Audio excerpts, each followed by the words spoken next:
Lupita Acuna, a single mother of 5 children, had gone through 2 failed marriages. When she met Jose, she thought she had finally found a pillar of support.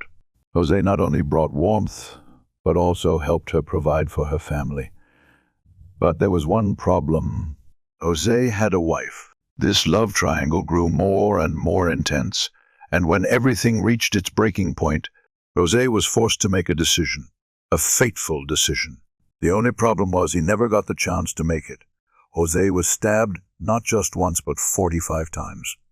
Was it the betrayed wife, consumed by uncontrollable rage, or the desperate lover unable to accept being abandoned?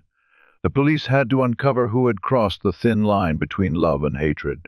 And Lupita, she could never escape the haunting memory of that fateful night. Donna, Texas, July 3, 2010, around 1 p.m. A farmer working near Donna Lakes, a remote area on the outskirts of town, noticed a column of black smoke rising in the distance. At first, he thought it was just a small fire, nothing to worry about. But as the flames continued to spread, he started to feel that something was off. Donna Lakes is located near Tamaulipas, known as one of the biggest drug hubs in the region, where crime runs rampant. Feeling uneasy, the farmer immediately called 911. Within minutes, the fire department arrived at the scene and discovered the source of the blaze, a Dodge Dakota pickup truck completely burned to ashes. But the truck wasn't the only thing that had been set on fire. Just a few steps away, a body lay face down on the ground, charred in the dying flames. The horrific scene prompted the firefighters to immediately notify the police. It didn't take long for them to realize that this wasn't an accident. It was a deliberate murder, an attempt to cover up a crime. In the victim's back pocket, a scorched wallet still held enough clues for identification. The identity of the unfortunate man was quickly confirmed: Jose Guadalupe Fiscal. But what was shocking was that the trail of the case didn't lead investigators to the dangerous drug cartels across the Rio Grande. Instead, it pulled them into a far more tangled story, a story of love, betrayal, and vengeance.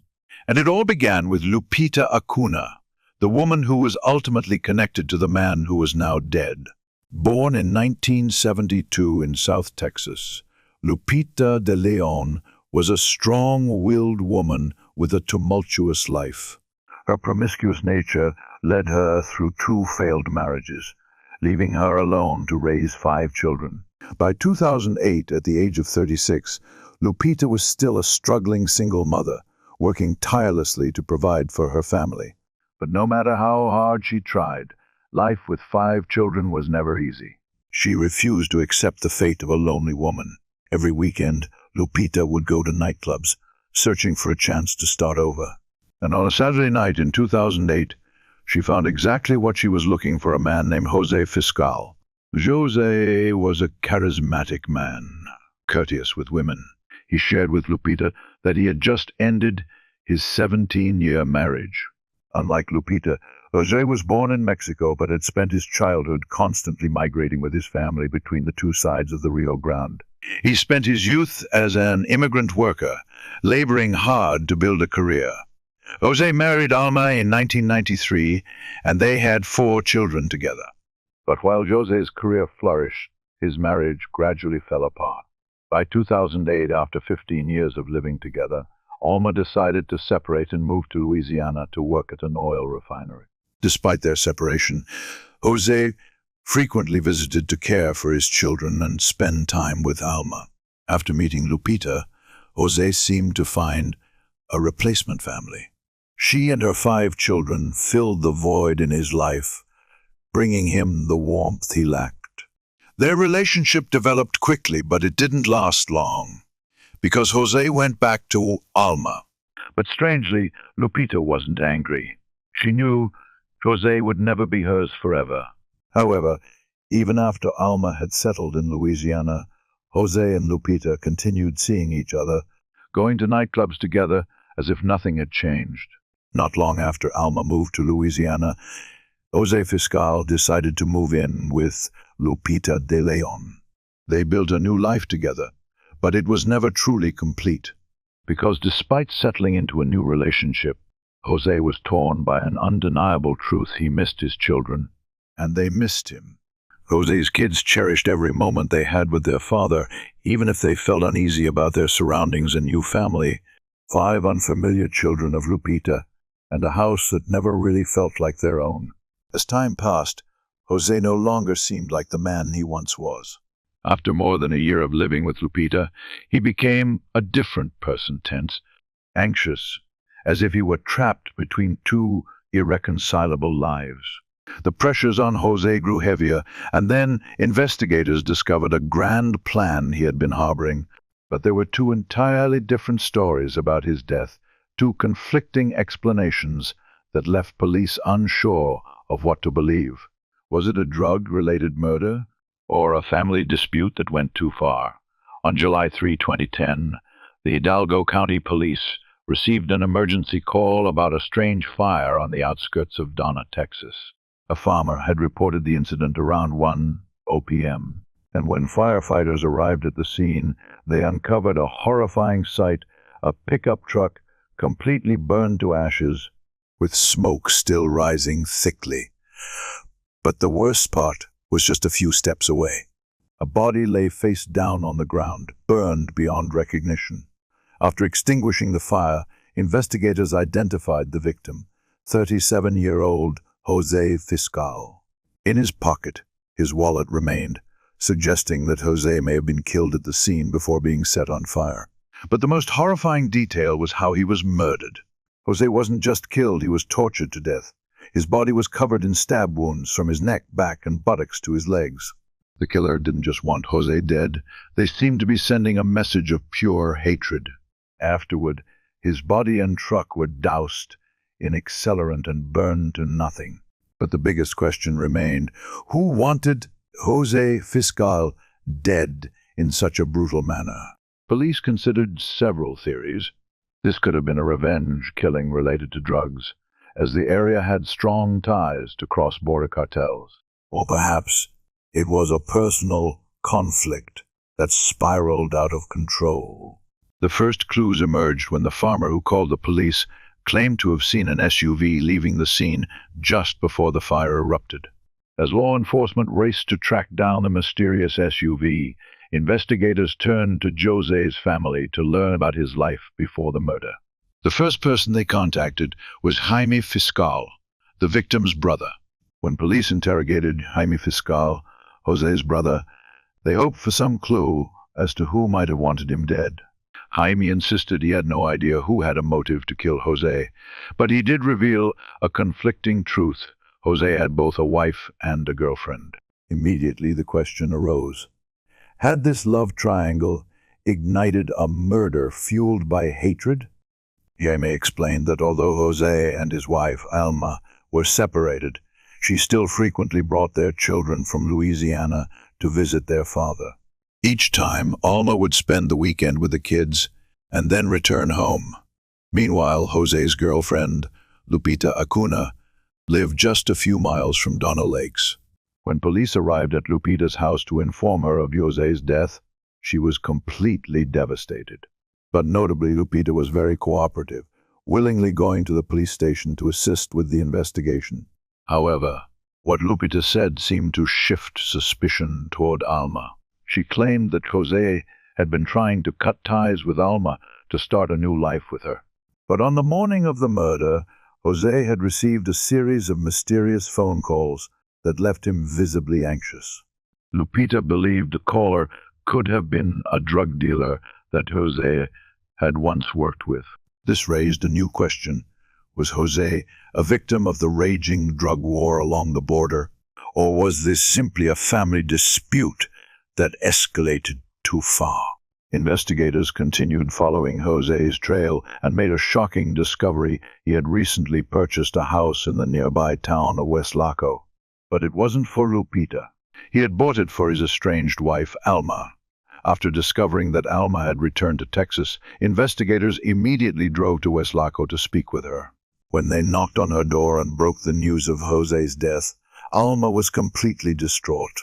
But the crucial detail was that her statement completely contradicted Lupita's.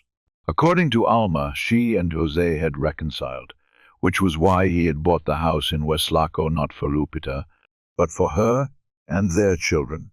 But what was even more shocking was what had happened 2 days before the murder. On July honest, Alma and the kids returned to Texas from Louisiana and were completely stunned to find Lupita at Jose's house. Alma recalled, "I asked Jose, what is she doing here?" Jose admitted that he had allowed Lupita and her kids to stay there, but in the end, he had chosen Alma. He asked Lupita to leave, and although she quietly packed her things, Alma insisted that as she walked out the door, Lupita's face showed nothing but pain and deep resentment. But that wasn't all. Lupita had told police that on the morning of Jose's murder, he had received constant calls from a mysterious drug dealer. But according to Alma, that wasn't true. There was no drug dealer. It was Lupita who kept calling Jose. Alma stated that Lupita had sent countless messages and called repeatedly to the point that Jose eventually turned off his phone to get some rest. She also claimed that the night before the murder, Jose had barely slept, looking tense and uneasy. The next morning, before leaving the house, Jose tried to reassure Alma, telling her he was just going out to run a few errands.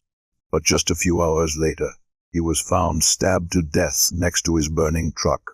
It was clear that one of these two women was lying.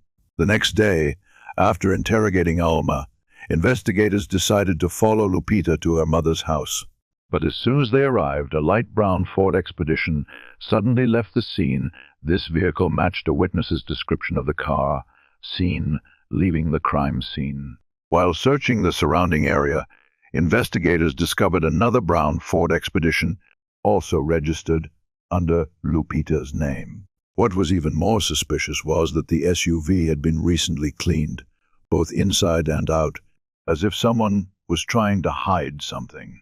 Not stopping there, investigators took another approach. They decided to check Lupita's phone records. What they found perfectly aligned with Alma's testimony. Right after Jose told her to leave his house, Lupita desperately began texting and calling him nonstop. Around midnight on July 20, she begged Jose to meet her, but he did not respond. She did not give up. Lupita stayed up all night, continuously sending messages. On the morning of July 3rd, just hours before Jose was murdered, he finally responded. At around 11 a.m., he agreed to meet Lupita at his store. Just 2 hours later, Jose was found dead. Jose was not the only person Lupita was texting in the 36 hours leading up to the murder. Her phone records revealed a shocking truth. Lupita had been in constant contact with her 19-year-old son, Antonio de Leon, and her brother-in-law, Juan Salazar. Even more disturbingly, she sent Juan a horrifying message, "I want to kill Jose." Just minutes later, Antonio replied with a message suggesting he was looking for a weapon. On the very day of the murder, just an hour before Jose's body was discovered, Lupita sent Juan one final message, a message that seemed to place her at the crime scene. On the afternoon of July 6th, investigators decided to take action. They arrived at Lupita's house and arrested all 4 individuals: Lupita, her brother-in-law, Juan Salazar, her son, Antonio de Leon, and Antonio's girlfriend, Renee. The interrogations began. When questioned, Renee denied any involvement in the murder, but she revealed a shocking detail. On the morning of the murder at around 11 a.m., she saw Juan Salazar say to Antonio, "Hey, it's time to go." They left the house in Lupita's brown SUV. A few hours later, at around 1 p.m., they returned with their clothes covered in blood. Horrified, Renee asked what had happened, but Lupita simply ordered, "Stay out of this and get out of here now." Lupita then instructed Antonio and Juan to clean the SUV immediately. Renee's testimony became strong evidence against Lupita. But investigators did not stop there. They continued interrogating Antonio. When Antonio entered the interrogation room and heard what his girlfriend had just revealed, It was as if a weight had been lifted off his shoulders. His breathing became rapid. He leaned forward and sighed, then finally said what the investigators had been waiting for. He regretted what he had done. Antonio confessed that he, his mother Lupita, and his uncle Juan had killed Jose. According to Antonio, Jose had no suspicion whatsoever. When they suddenly attacked him, he was in complete shock, unable to believe what was happening. Unlike Antonio, Juan, who had a prior criminal record, remained silent and refused to say anything. Meanwhile, Lupita agreed to an interview. She admitted that she had previously lied about the incident. According to her, she and Jose had only gone to Donna Lakes to talk, with no intention of killing him. However, she claimed that Antonio and Juan unexpectedly showed up and suddenly attacked Jose. Lupita insisted that she was completely shocked and had no prior knowledge of the murder plan. However, investigators did not believe her story. In the end, Hidalgo County Police arrested Lupita, her son, Antonio, and her brother-in-law, Juan Salazar, for murder. On April 12, 2011, at the District Court in Edinburgh, Texas, Lupita Acuna stood trial for murder alongside her eldest son, Antonio de Leon, and her brother-in-law, Juan Salazar. Antonio had confessed to the crime, while Juan remained silent and pleaded not guilty. However, that did not help Juan, as a month before Lupita's trial, the jury had already found him guilty and sentenced him to life in prison. When Lupita's trial took place that Tuesday, prosecutors believed they had enough evidence to secure a conviction. In their opening statements, they emphasized that Lupita was obsessed with Jose and filled with hatred. Prosecutors presented a series of angry messages that Lupita had sent to Jose, as well as messages she had sent to her son, clear evidence that she had planned and orchestrated the murder. The highlight of the trial was Antonio's confession. Although he refused to testify against his mother, he had signed a written confession. When it was read aloud in court, the details inside exposed the horrifying truth behind Lupita's murder plot. Faced with undeniable evidence, Lupita could not deny her crime. Shortly after, the jury reached a verdict. Lupita was guilty of murder and was sentenced to life in prison. As for Antonio, for following his mother's orders, he received a 15-year prison sentence for murder. I can't generate an image right now, but could you describe the scene in more detail? For example, the surroundings, the girl's emotions, or the dominant colors in the picture. This will help me prepare a better description when I can create images again. The trial of Ana Trujillo. With all the evidence against her, investigators officially charged Ana Trujillo with murder. On March 31, 2014, she walked into a packed courtroom in Houston's Harris County Courthouse. The case had become a media sensation. Headlines labeled her as a 45-year-old massage therapist accused of brutally murdering her 59-year-old scientist boyfriend. The public was captivated by the shocking details. During the trial, both sides fought fiercely to prove their case. The defense argued that Ana acted in self-defense, that Stefan had attacked her, and she did what she had to do to survive. The prosecution, however, completely disagreed. They painted Ana as a violent and aggressive woman who had mercilessly beaten her partner to death. In the courtroom, prosecutors made their final plea. Ana Trujillo savagely murdered her lover. Nothing stopped her from doing it. Nothing will stop her from doing it again. She deserves a life sentence. Put her away forever. Then came the moment of truth. Ana waited anxiously as the jury deliberated. Finally, the verdict was announced. Guilty. The verdict: a life sentence. Ana Trujillo was found guilty of murder. The jury rejected her self-defense claim, concluding that she had intentionally killed Stefan Anderson. But the most shocking moment came after the verdict. Instead of breaking down or showing remorse, Ana stood up defiantly and declared, "I do not regret what I did." She showed no fear, no remorse, no concern, only cold defiance. The judge and jury had seen enough. Ana Trujillo was sentenced to life in prison for the brutal. The trial of Ana Trujillo With all the evidence against her, investigators officially charged Ana Trujillo with murder. On March 31, 2014, she walked into a packed courtroom in Houston's Harris County Courthouse. The case had become a media sensation. Headlines labeled her as a 45-year-old massage therapist accused of brutally murdering her 59-year-old scientist boyfriend. The public was captivated by the shocking details. During the trial, both sides fought fiercely to prove their case.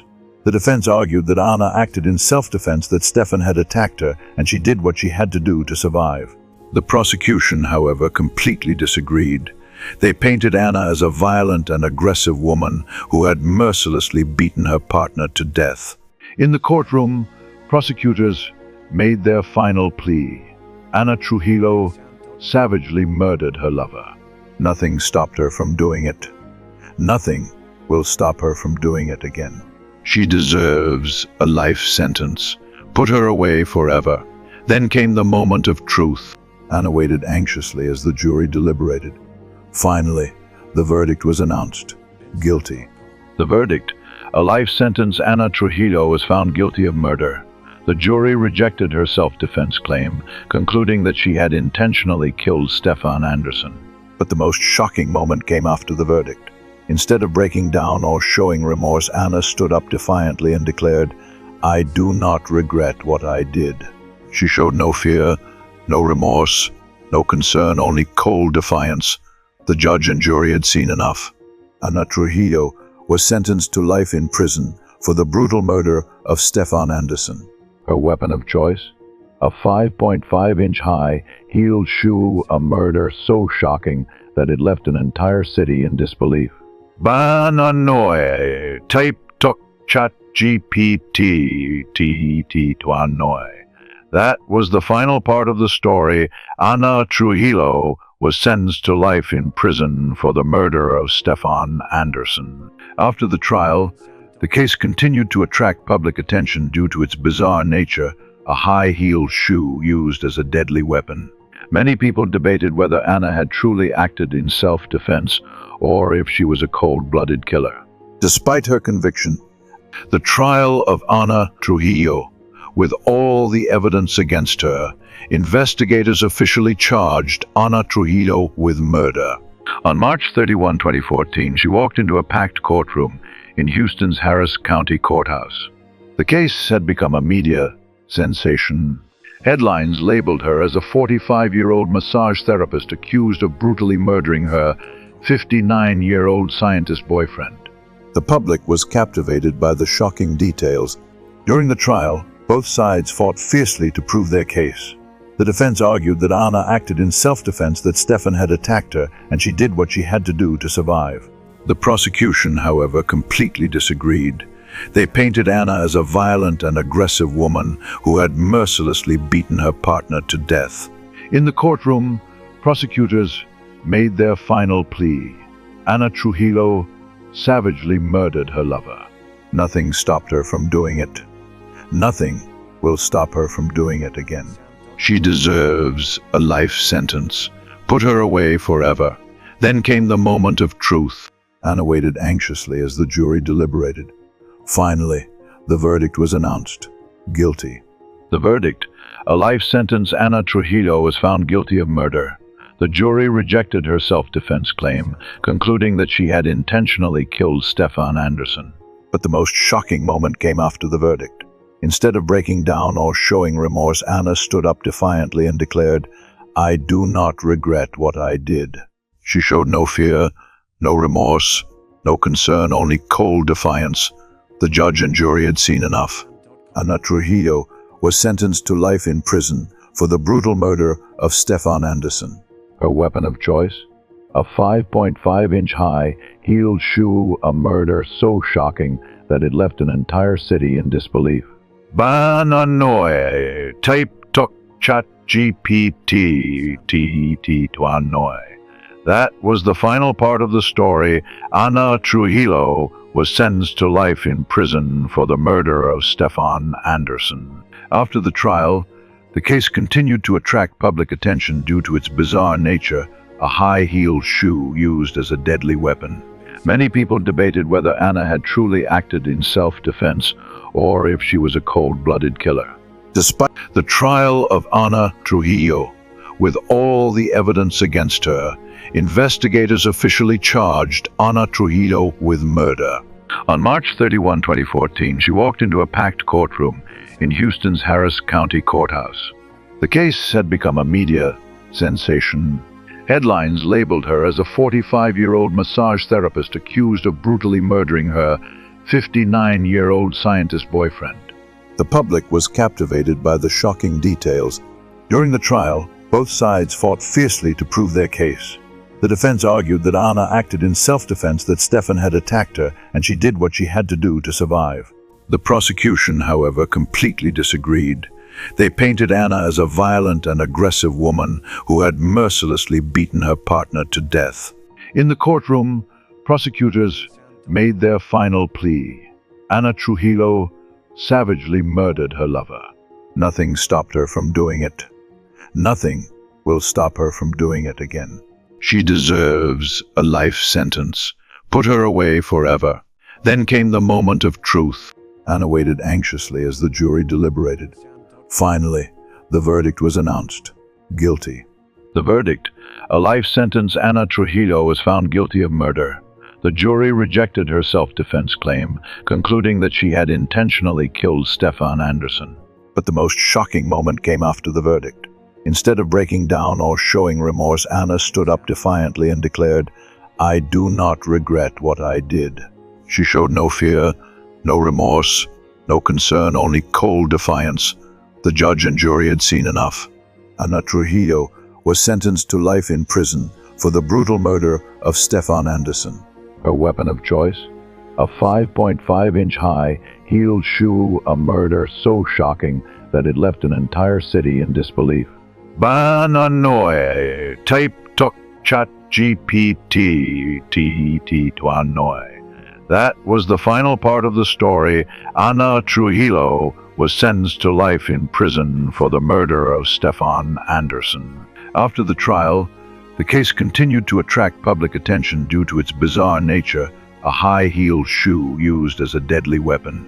Many people debated whether Ana had truly acted in self-defense or if she was a cold-blooded killer. The trial of Ana Trujillo, with all the evidence against her, investigators officially charged Ana Trujillo with murder. On March 31, 2014, she walked into a packed courtroom in Houston's Harris County Courthouse. The case had become a media sensation. Headlines labeled her as a 45-year-old massage therapist accused of brutally murdering her 59-year-old scientist boyfriend. The public was captivated by the shocking details. During the trial, both sides fought fiercely to prove their case. The defense argued that Ana acted in self-defense, that Stefan had attacked her, and she did what she had to do to survive. The prosecution, however, completely disagreed. They painted Ana as a violent and aggressive woman who had mercilessly beaten her partner to death. In the courtroom, prosecutors made their final plea. Ana Trujillo savagely murdered her lover. Nothing stopped her from doing it. Nothing will stop her from doing it again. She deserves a life sentence. Put her away forever. Then came the moment of truth. Ana waited anxiously as the jury deliberated. Finally, the verdict was announced. Guilty. The verdict: a life sentence. Ana Trujillo was found guilty of murder. The jury rejected her self-defense claim, concluding that she had intentionally killed Stefan Anderson. But the most shocking moment came after the verdict. Instead of breaking down or showing remorse, Ana stood up defiantly and declared, "I do not regret what I did." She showed no fear, no remorse, no concern, only cold defiance. The judge and jury had seen enough. Ana Trujillo was sentenced to life in prison for the brutal murder of Stefan Anderson. Her weapon of choice? A 5.5-inch high heeled shoe, a murder so shocking that it left an entire city in disbelief. Final part of the story: Ana Trujillo was sentenced to life in prison for the murder of Stefan Anderson. After the trial, the case continued to attract public attention due to its bizarre nature, a high-heeled shoe used as a deadly weapon. Many people debated whether Anna had truly acted in self-defense or if she was a cold-blooded killer. A broken family, a brutal murder, and secrets gradually uncovered. Laurie Cohn and her daughter Jackie were never truly close. But when tragedy struck Laurie's husband and Jackie's father, Jack Cohn was murdered in his own home, everything changed.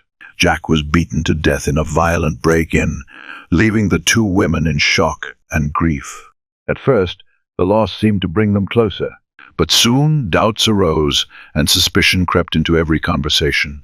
As their relationship fractured, they began to turn against each other. Who was truly behind the murder? As fingers point and accusations fly, the police must unravel buried secrets to uncover the truth. And in moments of desperation, people are capable of things no one could ever imagine. San Bernardino, California to OM, April 2, 2012. A 911 call pierced the quiet night. Jackie Cohn, 23, trembled as she dialed, fearing for her father, Jack Cohn, 64. She and her mother, Laurie Cohn, 47, had just returned home to a horrifying scene, the front door wide open, Jack's truck missing. As Jackie tried to explain the situation to the dispatcher, Laurie rushed inside. Seconds later, she returned, her face pale, snatching the phone from her daughter's hand. Her voice shook with panic. "I can't find my husband." Still holding the phone, Laurie ventured deeper into the dark house, stepping into the back bedroom. She fumbled in the darkness, her eyes scanning the room until they stopped. Jack Cohn lay there, in a pool of blood, beaten to death. When police and paramedics arrived, they quickly realized there was nothing they could do to save Jack Cohn. He had been brutally beaten to death, his hands and feet tightly bound with rope and duct tape, his body covered in wounds. The room reeked of blood, bearing the marks of a violent attack. Jack was not just an ordinary man. He was a licensed gun dealer who owned hundreds of firearms in his home. And now he was dead. At the scene, the police quickly separated Laurie and Jackie for questioning. Laurie, still in shock, said that she and her daughter had been gambling at the casino all night. When they returned home, they found the front door wide open and Jack lying motionless on the bedroom floor. Sitting on the grass in front of the house, Laurie sobbed, her voice breaking as she spoke of her late husband. "He was my best friend." Born in 1965 in California, Laurie Jean Gibson was not the type of woman to easily break down in tears. She was confident, tough, a woman who had learned to survive from a young age. Laurie grew up in poverty and started working at 15 to support herself. But her life truly hit rock bottom in 1984 when she had nowhere to go and not a single penny to her name. At just 19 years old, she wandered through San Bernardino, taking odd jobs to survive. A friend took her in, offering her shelter and even hiring her for household tasks. It was during this time that Laurie met her friend's older brother, a man who would change her life forever. Jack Cohn was 17 years older than Laurie and a modestly successful man. He ran a TV repair shop in San Bernardino, where many locals had brought their televisions for servicing. In addition, Jack was a licensed firearms dealer, a business that provided him with a steady income. He was funny, kind, and generous. Despite his stable career, Jack remained single at 36 until he met Laurie. That changed quickly. Just weeks after they met, Laurie moved in with Jack at his home, which doubled as his repair shop. Jack provided her with a place to stay, and in return, Laurie helped out at the store, answering calls and assisting with daily tasks. What began as an employer-employee relationship soon turned into something more. In 1989, they welcomed their daughter, Jackie, their only child. She became the bond that brought Laurie and Jack closer than ever. Jack adored Jackie, spoiling her unconditionally. As Jackie started school, Laurie took on a bigger role in helping Jack expand his business. Over a decade together, their marriage seemed solid and stable. But even as life appeared peaceful, cracks began to form, especially in Laurie's relationship with her daughter. Jackie, once a daddy's girl, became a rebellious teenager.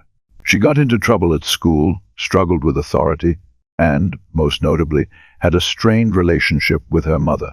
While Jack continued to indulge his daughter, Lori felt increasingly pushed aside, fueling tensions between husband and wife.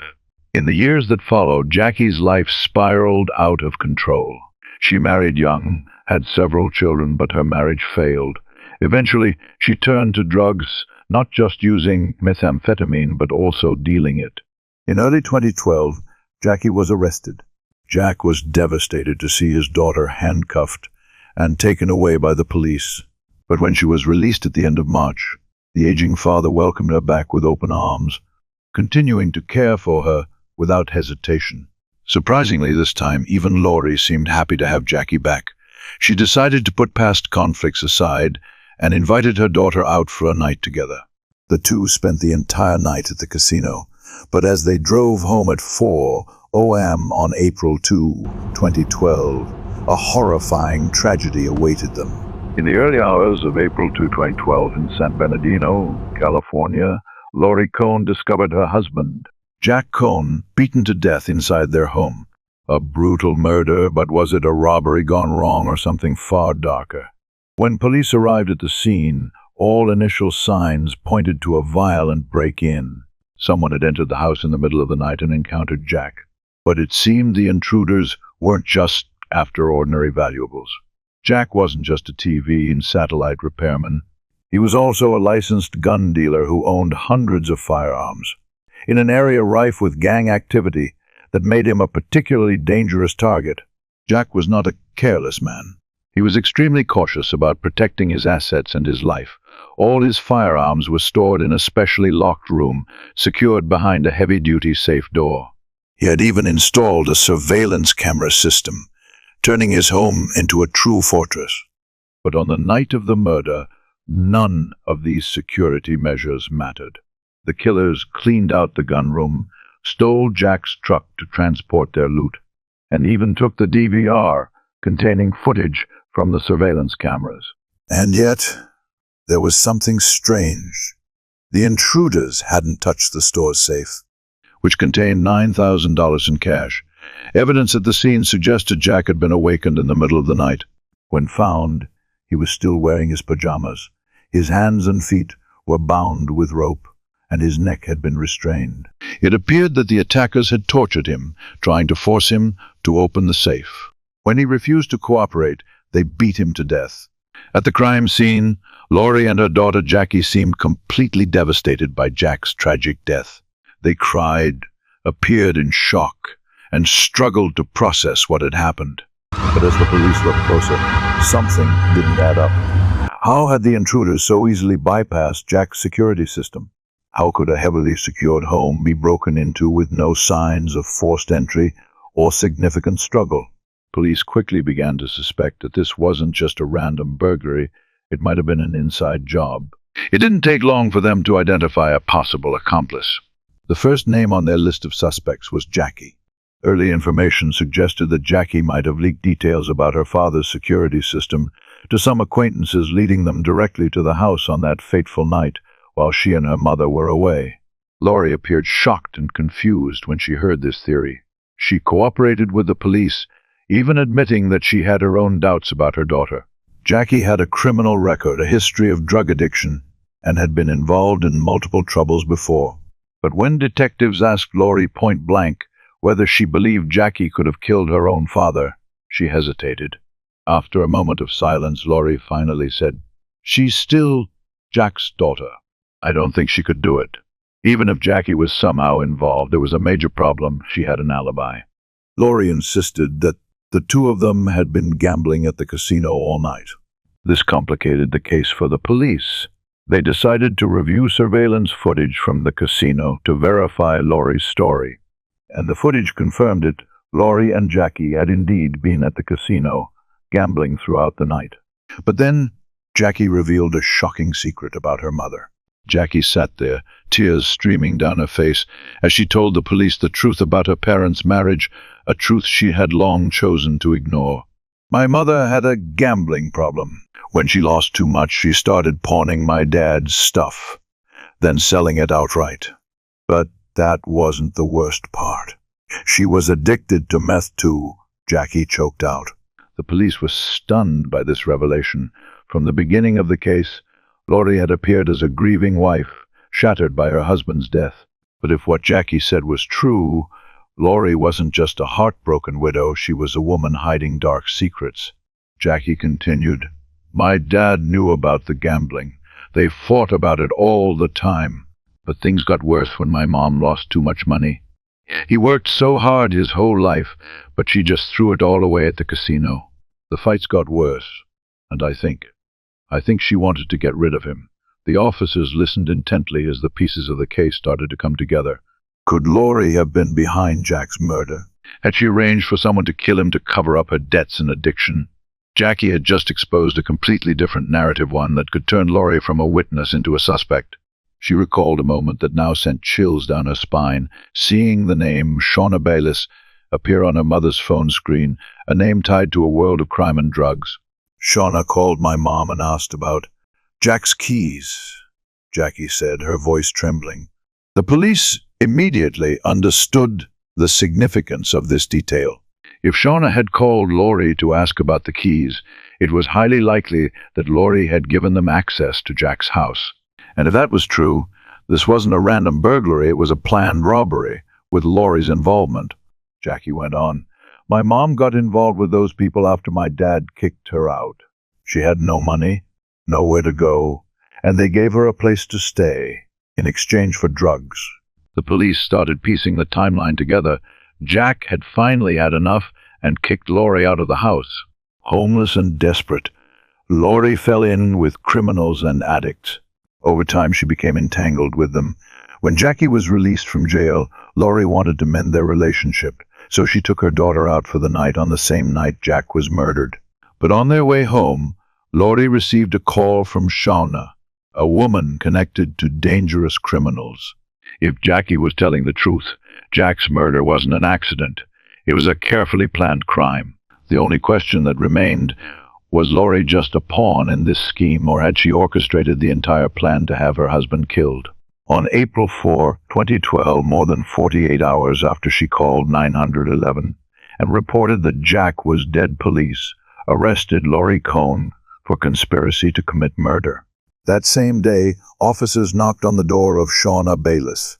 Just as investigators were handcuffing Shauna, an unidentified man bolted from the back of her house and jumped into a swimming pool. Police pulled him out and identified him as a criminal named Gary Gallion. Once in custody, Gary refused to speak, but Shauna did. She gave up names, revealed key details, and started with a confession, openly admitting her involvement. Shauna stated that Laurie was furious and devastated after Jack kicked her out of the house. That's when she and Gary began plotting the robbery. Shauna also claimed that Laurie had told Gary exactly how to disable Jack's security system. "The first thing you do when you get inside that room is take the DVR," Laurie allegedly instructed. On the night of April 1, Laurie went to a casino to establish an alibi. She was there with her daughter, while Shauna drove Gary to Jack's store. Gary was supposed to steal Jack's truck for his getaway, but the plan hit a snag. Frustrated, he called Shauna and said, "Hey, the gate is locked." Shauna then called Laurie and asked which of Jack's many keys would open the gate. "The green one," Laurie replied. According to Shauna, not long after, Gary arrived at her house with Jack's stolen truck, loaded with stolen goods, TVs, rifles, and more. It was only then, Shauna claimed, that Gary told her Jack had been murdered. On February 26, 2013, at the San Bernardino County Court, Laurie Cohn and Gary Gallion officially stood trial for murder. Both were charged with the killing of Jack Cohn, Laurie's husband, in April of the previous year. Prosecutors argued that Laurie harbored deep resentment after being thrown out of the house, which ultimately drove her to plan her husband's murder. The third accomplice in the conspiracy, Shauna Bayliss, pleaded guilty and cooperated with the authorities. She testified that Laurie had approached her for help in finding someone to carry out the burglary, and that person was none other than Gary Gallion. During the 9 months Laurie was in custody awaiting trial, she changed so drastically that friends and former neighbors barely recognized her. She had lost significant weight, and appeared gaunt and pale. The most shocking testimony came from Laurie's daughter, Jackie. Standing before the jury, Jackie recounted how her mother was a compulsive gambler, drowning in debt, and had been kicked out of the house just months before Jack was murdered. Prosecutors argued that this was the breaking point that led Laurie to hatch her deadly plan. Shauna also testified in court, detailing Laurie's involvement from recruiting Gary for the burglary to instructing him on how to bypass Jack's security system. According to Shauna, Laurie made it clear that the first priority was to seize the DVR, ensuring no evidence was left behind. However, Gary made a critical mistake. He hid the DVR in a trash bin near a liquor store in San Bernardino. Police later found it completely intact. Though the footage did not capture Jack's murder, it clearly showed Gary breaking into Jack's gunroom. This meant he had not covered his face or attempted to conceal his identity. And if there were still any doubts about Laurie's motive, another witness stepped forward, Charles Duke. Charles testified that months before Jack's murder, Laurie had directly approached him with a murder-for-hire proposal, offering several $1,000s. His testimony was the final puzzle piece, completing the picture of a meticulously planned crime, not just a random burglary gone wrong. As the trial reached its decisive phase, Gary Gallion stood up, hoping to turn the tide in his favor. He desperately tried to deny all accusations, insisting that he had no involvement in the crime. However, prosecutors swiftly dismantled his lies. They presented a series of undeniable evidence from Shauna Bale's testimony and the recovered DVR footage to Charles Duke's incriminating statement. Everything pointed to the same conclusion. Gary was the one who carried out the break-in and murdered Jack Cohn, all according to Laurie's plan. After hours of intense deliberation, the jury finally reached a verdict. They declared that Laurie Cohn had hired Gary Gallion not just to rob, but to kill her husband, all to fund her insatiable gambling addiction. Given the ruthless nature of their crimes, the harshest sentence was handed down: life imprisonment without the possibility of parole. Laurie Cohn and Gary Gallion would never walk free again. As the courtroom doors closed, the case that had shocked many came to an end. But in its place, a permanent sentence was sealed, one that ensured those who had killed out of greed would never see the outside world again. Letitia Jandro, a bodybuilder with an impressive physique, a successful husband, and then he vanished without a trace. Paul's BMW 5 Series remained parked in the garage, covered in a thin layer of dust, as if it hadn't been used for days. But the growing sense of unease intensified as strange details began to emerge. Why was Christmas wrapping paper taped over the windows in the middle of summer? Why didn't Letitia want to talk about her husband's disappearance? Why was there a strong, persistent odor of decomposition in the house? And who or what was hiding in the closet?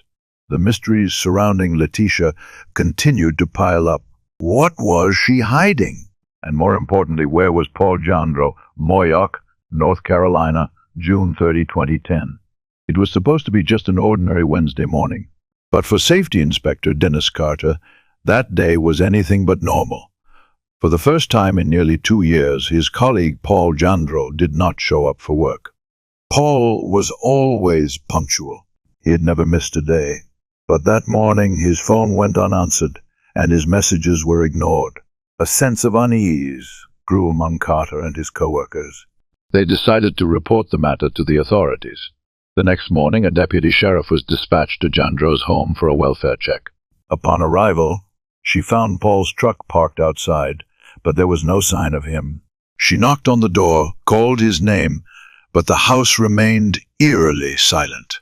Concern deepened when Paul's colleagues suggested calling his wife, Letitia Jandro, an employee at a defense contracting firm. However, when the police contacted Letitia at Blackwater, she simply stated that she hadn't seen her husband that day and had no idea where he was.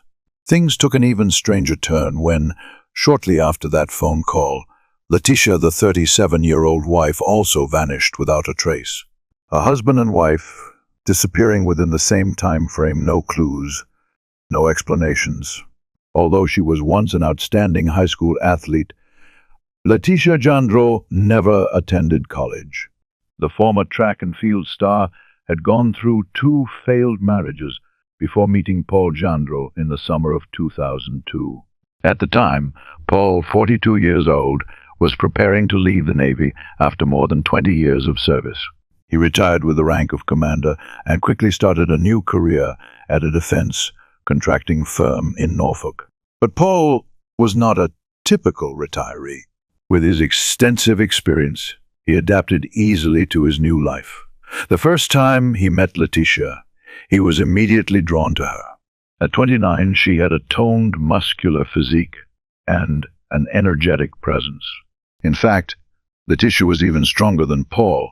They quickly became workout partners, and within weeks, their relationship evolved beyond just training together.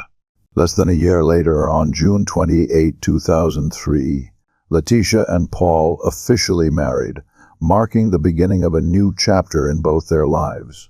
Letitia always exuded toughness, while Paul was friendly and approachable.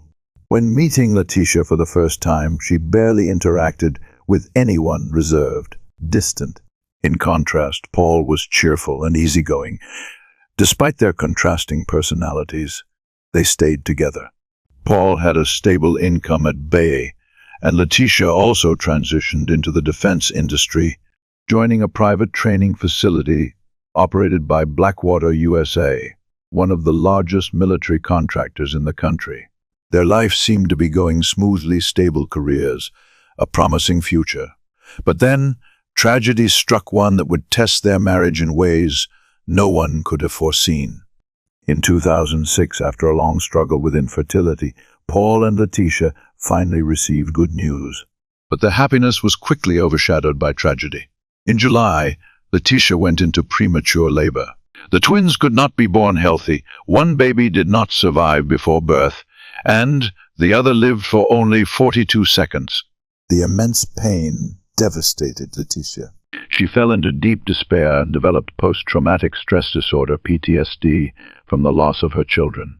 To cope with the grief, Letitia threw herself into training, doubling her hours at the gym. She immersed herself in female bodybuilding competitions and won, channeling her pain into a relentless drive to push herself beyond her limits. Paul was proud of his wife's achievements. He kept photos from Letitia's competitions and even built a home gym in their Moyoc house to support her training. He did everything he could to encourage and motivate her, but instead of bringing them closer, the distance between them grew. Paul's friends began to notice something. He was no longer Letitia's husband. He was becoming her trainer. By 2008, 2 years after the tragic loss of their twins, Letitia had become so independent that she was emotionally distant from her own husband. They rarely spent time together, like two ships silently passing in the night. Paul slept in an upstairs bedroom while Letitia spent her nights downstairs. They lived under the same roof, but in reality, they were completely separated. She had her own life. So did he. Paul grew increasingly frustrated with the arrangement. After nearly 8 years together, he had endured enough. Perhaps he wanted to leave. Perhaps he was ready to move on. But the question was, would he ever get the chance? Because just days later, Paul vanished, and Letitia began acting strangely. There was Christmas wrapping paper taped over the windows despite it being July. She refused to talk about her husband's disappearance, and a putrid smell of decomposition began creeping through the house. Even so, she agreed to take time off work and return home to meet with the police. When Letitia arrived at the house, she and the female deputy entered together. The house was a mess. There was no sign of Paul. From the moment his disappearance was reported, Paul's colleagues and neighbors felt that something was wrong. 2 of his co-workers decided to drive to his house to check on him. As they pulled into the driveway, a bizarre sight unfolded before them. All the windows were covered with Christmas wrapping paper in the middle of summer. Inside, they found Letitia standing in the dark. The lights were off. Every window was sealed shut. But the strangeness didn't end there. Letitia was wearing a cloak, pulled up to cover most of her face. Dennis, one of Paul's co-workers, stared at her and asked bluntly, "Have you seen Paul?" "Yes," Letitia replied, but Dennis didn't believe her. He met her gaze, his eyes sharp. "I don't believe you." The accusation made Letitia furious. The atmosphere became unbearably tense. The Christmas wrapping paper on the windows. Letitia's reaction. The vague accusations about Paul. Everything felt terribly, horribly wrong. Dennis and his colleague quickly left the Jandro home. And as soon as they stepped outside, the door slammed shut behind them. However, Dennis didn't go straight home. His instincts told him something wasn't right. So he spent time talking to Paul's neighbors, hoping to uncover some clue.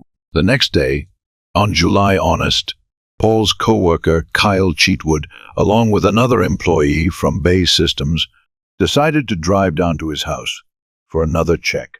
When they arrived, Paul's truck was still parked out front.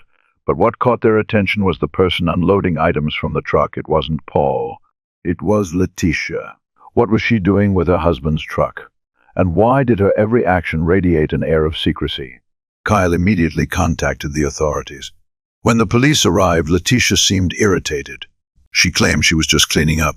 When asked about the furniture, she gave a curt response, "There's nothing." She even allowed the detectives to check the trunk of her car, as if she wanted to prove she wasn't hiding anything. But soon after, her demeanor shifted, agitated, snappy, snapping at anyone who mentioned Paul. Once again, authorities found no trace of Paul, no evidence of a struggle, nothing suspicious. But there was one thing they knew for sure: Paul hadn't simply run off with another woman. The investigation team decided to call Paul's cell phone, hoping it would lead them closer to the truth. And then a crucial signal appeared. Paul's phone was still on, and it was pinging off cell towers in Elizabeth City. The search for Paul Jandro grew more intense. As soon as investigators detected a trace of his presence, they immediately drove to Elizabeth City, scouring every hotel in hopes of finding a lead. Had Paul simply grown tired of his marriage and left for a few days? Or was something far more sinister at play? Armed with a copy of Paul's driver's license photo, they approached hotel staff one by one, asking if anyone had seen him. Some employees vaguely recalled seeing a white man in his 50s who resembled Paul. When they arrived at the Hampton Inn, they found key witnesses. Several staff members confirmed they had seen Paul the previous night. They were so close to the missing man, or at least they thought they were. Paul's co-workers continued to call his phone, but there was no answer. Then, more than 24 hours after he had vanished, the phone was finally picked up. But it wasn't Paul on the other end. Instead, the voice of a construction worker came through. He said he had found the phone in perfect condition, undamaged, almost as if someone had deliberately placed it there. That same day, Letitia unexpectedly reached out to investigators. But she wasn't calling to ask about her husband. She had only one question: did the police come to my house today? Authorities arranged to meet with Letitia later that day. But when they arrived at the scheduled time, she was gone. On the door of her house, they found only a small note that read, "I went out for a walk." They searched everywhere, but Letitia was nowhere to be found. Less than 72 hours after Paul Jandro disappeared, his wife, Letitia, had vanished as well. Police immediately launched a large-scale search operation. It had been 3 days since Paul, 50, had failed to appear for work in Norfolk. And now, Letitia Jandro, 37, was gone from their home in Moxville. But then, suddenly on July 2, 2010, Letitia called 911. Her voice was calm, not panicked. She refused to disclose her location. But the strangest part? Tracking data showed that the call had been made from inside her own house. Immediately, police surrounded the home, preparing for a forced entry. Once they secured a search warrant, they moved in under the cover of night.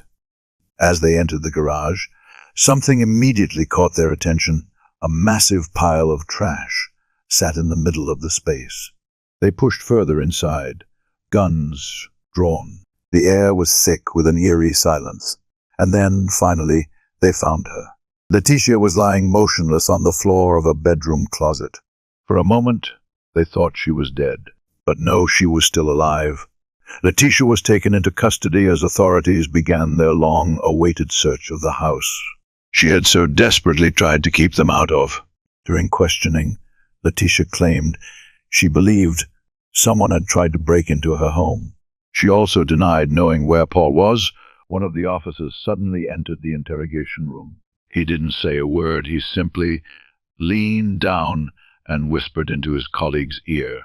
In the garage, hidden beneath the foul-smelling pile of trash they had discovered earlier, investigators had just pulled out a 50-gallon plastic bin. The moment they opened it, an unbearable stench filled the air, the smell of decomposition. Inside, something was tightly wrapped in multiple layers of plastic and fabric. As the flashlight beam shone through, a lock of human hair peeked out from between the layers. It was a body. The investigators immediately contacted the medical examiner and the North Carolina Bureau of Investigation to confirm the victim's identity. Meanwhile, they returned to the interrogation room, where Letitia was still pretending to know nothing. The interrogator said, "I'm giving you one last chance to tell the truth, because we already know where Paul is." Her story began to change. At first, she continued to deny killing Paul. But then, she offered a new explanation. She claimed she knew who had done it.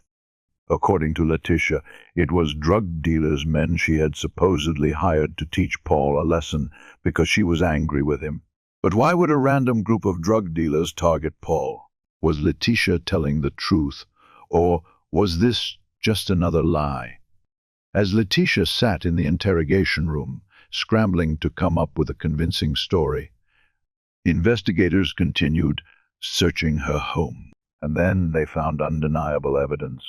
In a corner of the floor, something fell off. A section of carpet had been glued down with industrial adhesive. When they peeled it back, the sight underneath sent chills down everyone's spine.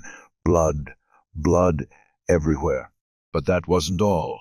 On the wooden floor beneath the carpet, they found multiple bullet holes, along with more bullet holes piercing the walls of the bedroom.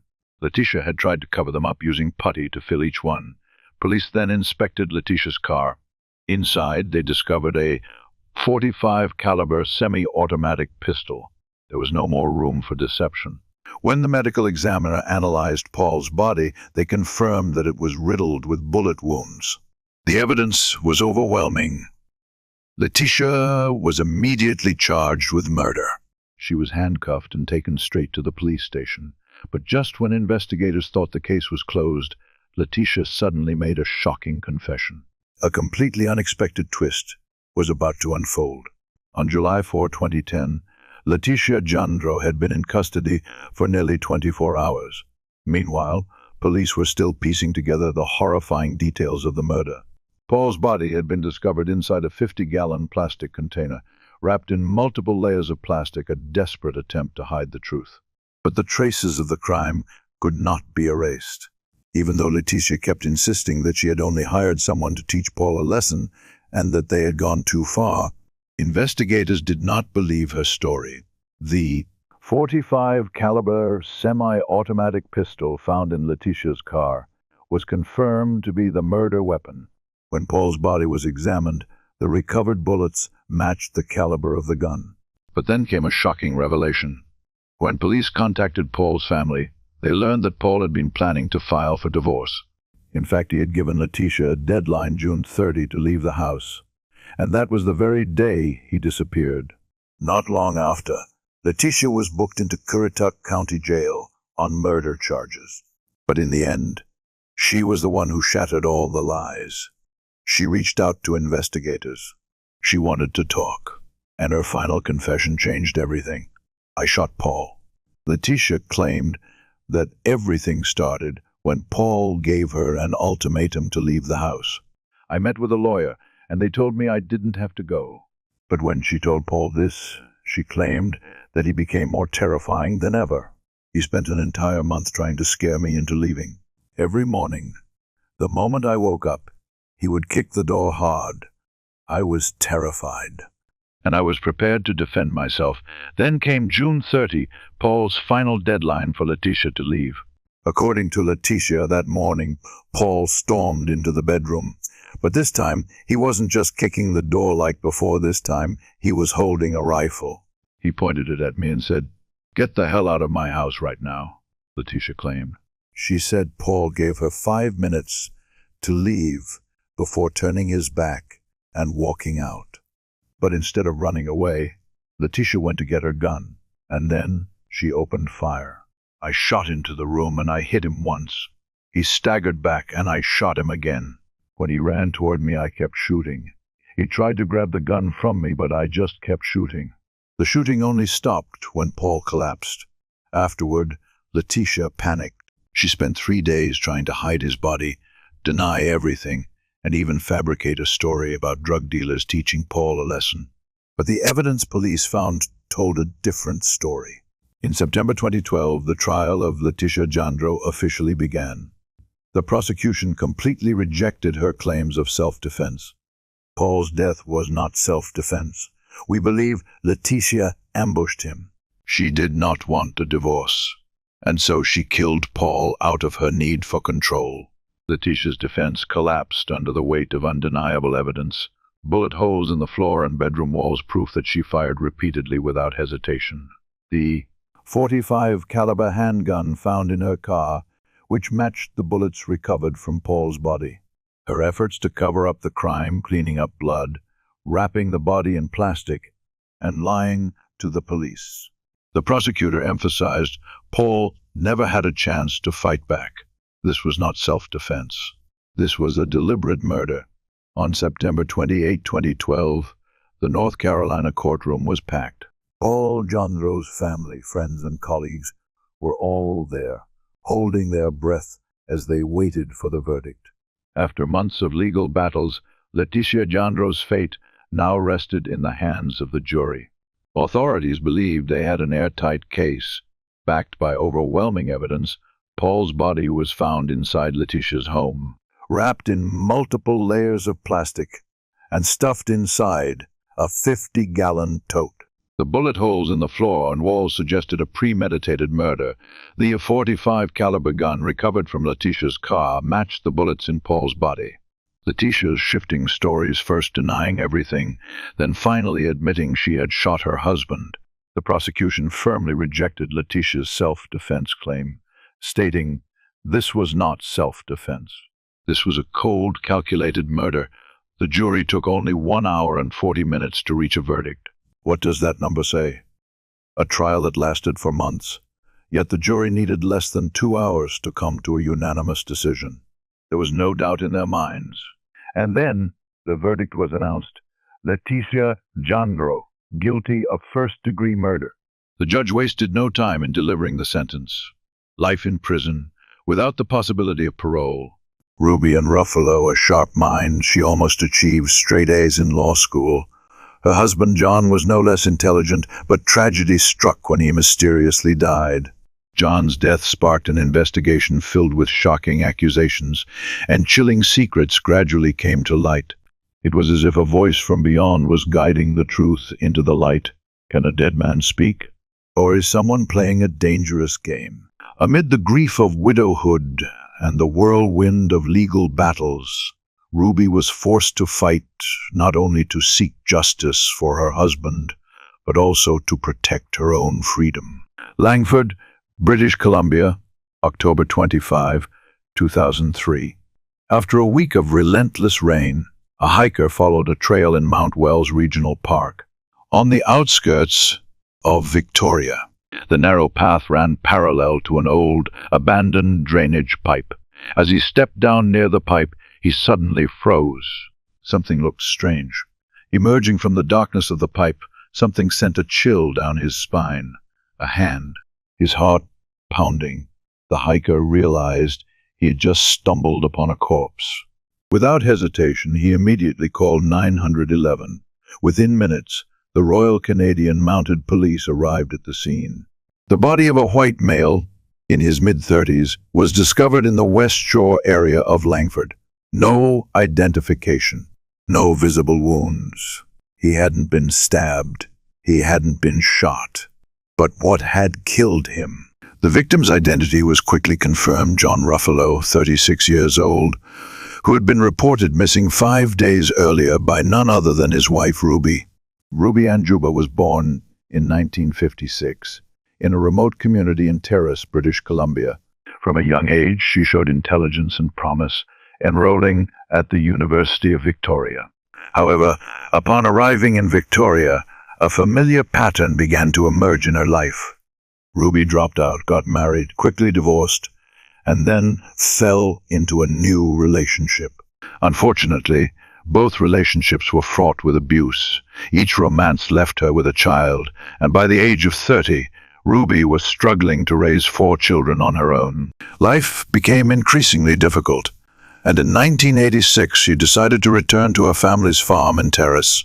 But 2 years later, in 1988, she left once again, this time returning to Victoria without her children.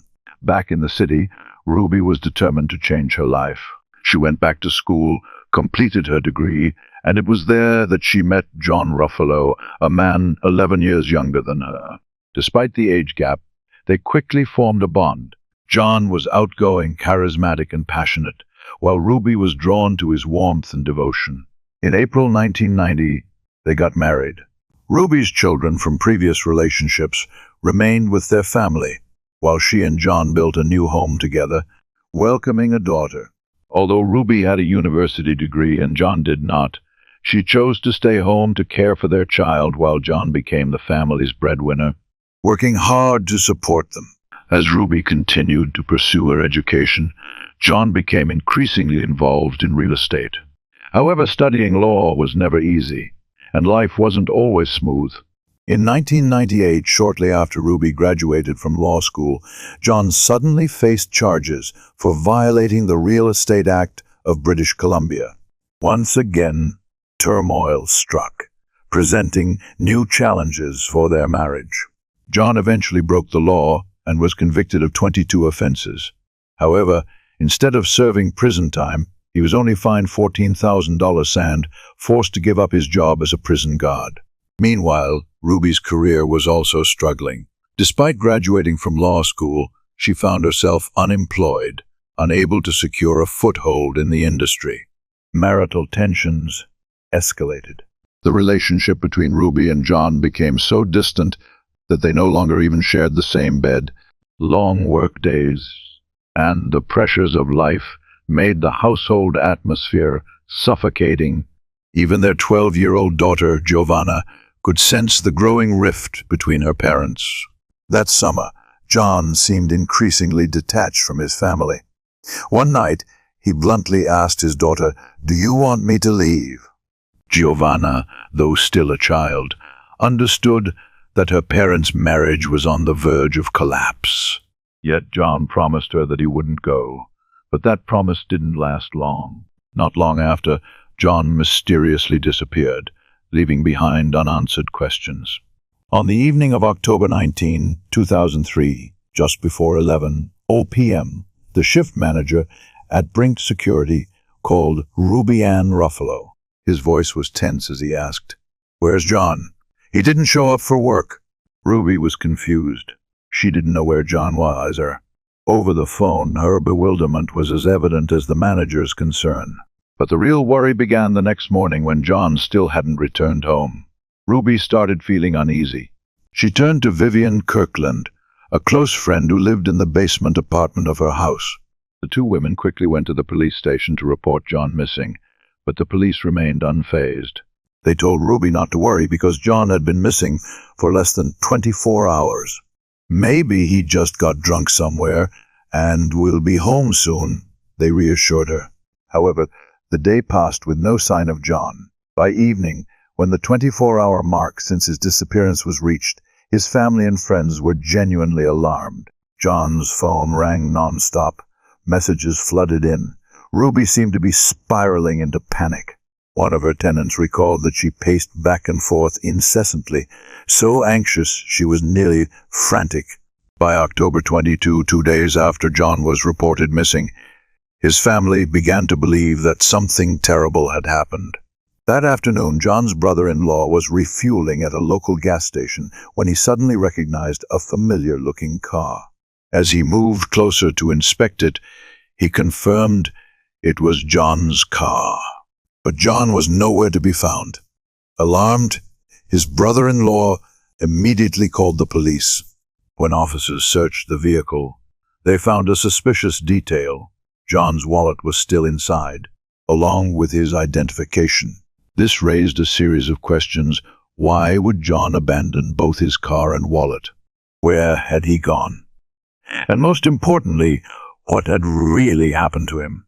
The police immediately tried to contact Ruby to inform her of the discovery and to ask more about John. Strangely, it took them until the next day to reach her. Shortly afterward, the police received a call from Ruby's lawyer. He said that Ruby wanted to meet with them and was willing to assist in the investigation. When Ruby arrived at the police station, she wasn't alone. Beside her was Vivian Kirkland, her loyal friend.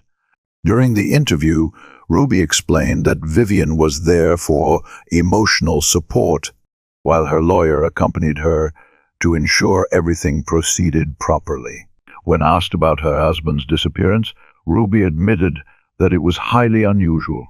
"John would usually call me or leave a message," she said. But then she followed with an even more shocking claim. John might have been involved in a dark secret. According to Ruby, John had a habit of using drugs.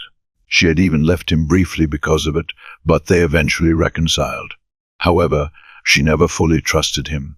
And just days before John went missing, Ruby claimed she had found evidence to support her suspicions. While cleaning the house, she discovered that John had hidden a large sum of cash, $7, taped to the back of a cabinet. But when the police searched Ruby and John's home, they found no trace of the cash she had mentioned. The $7 had vanished, and so had John. Was this merely a coincidence? Or did John have a real reason to hide the money? Were drug dealers hunting him down? A new theory began to emerge. Perhaps John was on the run due to debts owed to drug traffickers. But to the police, this scenario seemed unconvincing. John's family didn't believe it either. As investigators continued to track and verify Ruby's statements, they noticed a major issue. There was no evidence to suggest that John was a drug addict. A heavy user couldn't possibly manage 3 jobs at once. It was almost impossible. John's sister outright rejected this theory. "There's no way he would just leave," she insisted, worry etched across her face. And as each day passed without any sign of John, his family began to fear the worst. Saturday, October 25, 6 days after John's disappearance, a hiker descending from Mount Wells Regional Park stumbled upon a horrifying sight: the body of a man inside an old drainage culvert. Panicked, he immediately called 911. The Royal Canadian Mounted Police quickly arrived at the scene, calling in a crime scene analyst to assist with the situation. As investigators pulled the body from the culvert, they compared it to a photo in the missing persons file. The results confirmed the family's worst fears. The deceased man was John Ruffalo. The grief of losing him was already devastating, but the way he was found left his family even more haunted. What had killed him? At first glance, the body showed no signs of beating or obvious violence. Hoping to find answers, investigators hiked up the mountain to what was believed to be the entrance of the culvert. There, they discovered discarded drug paraphernalia. This evidence seemed to align with Ruby's claim that John was a drug user. But was it really true? Had John overdosed and died tragically? The police weren't entirely convinced. Something felt off. Drug addicts didn't typically wander into the woods to inject themselves.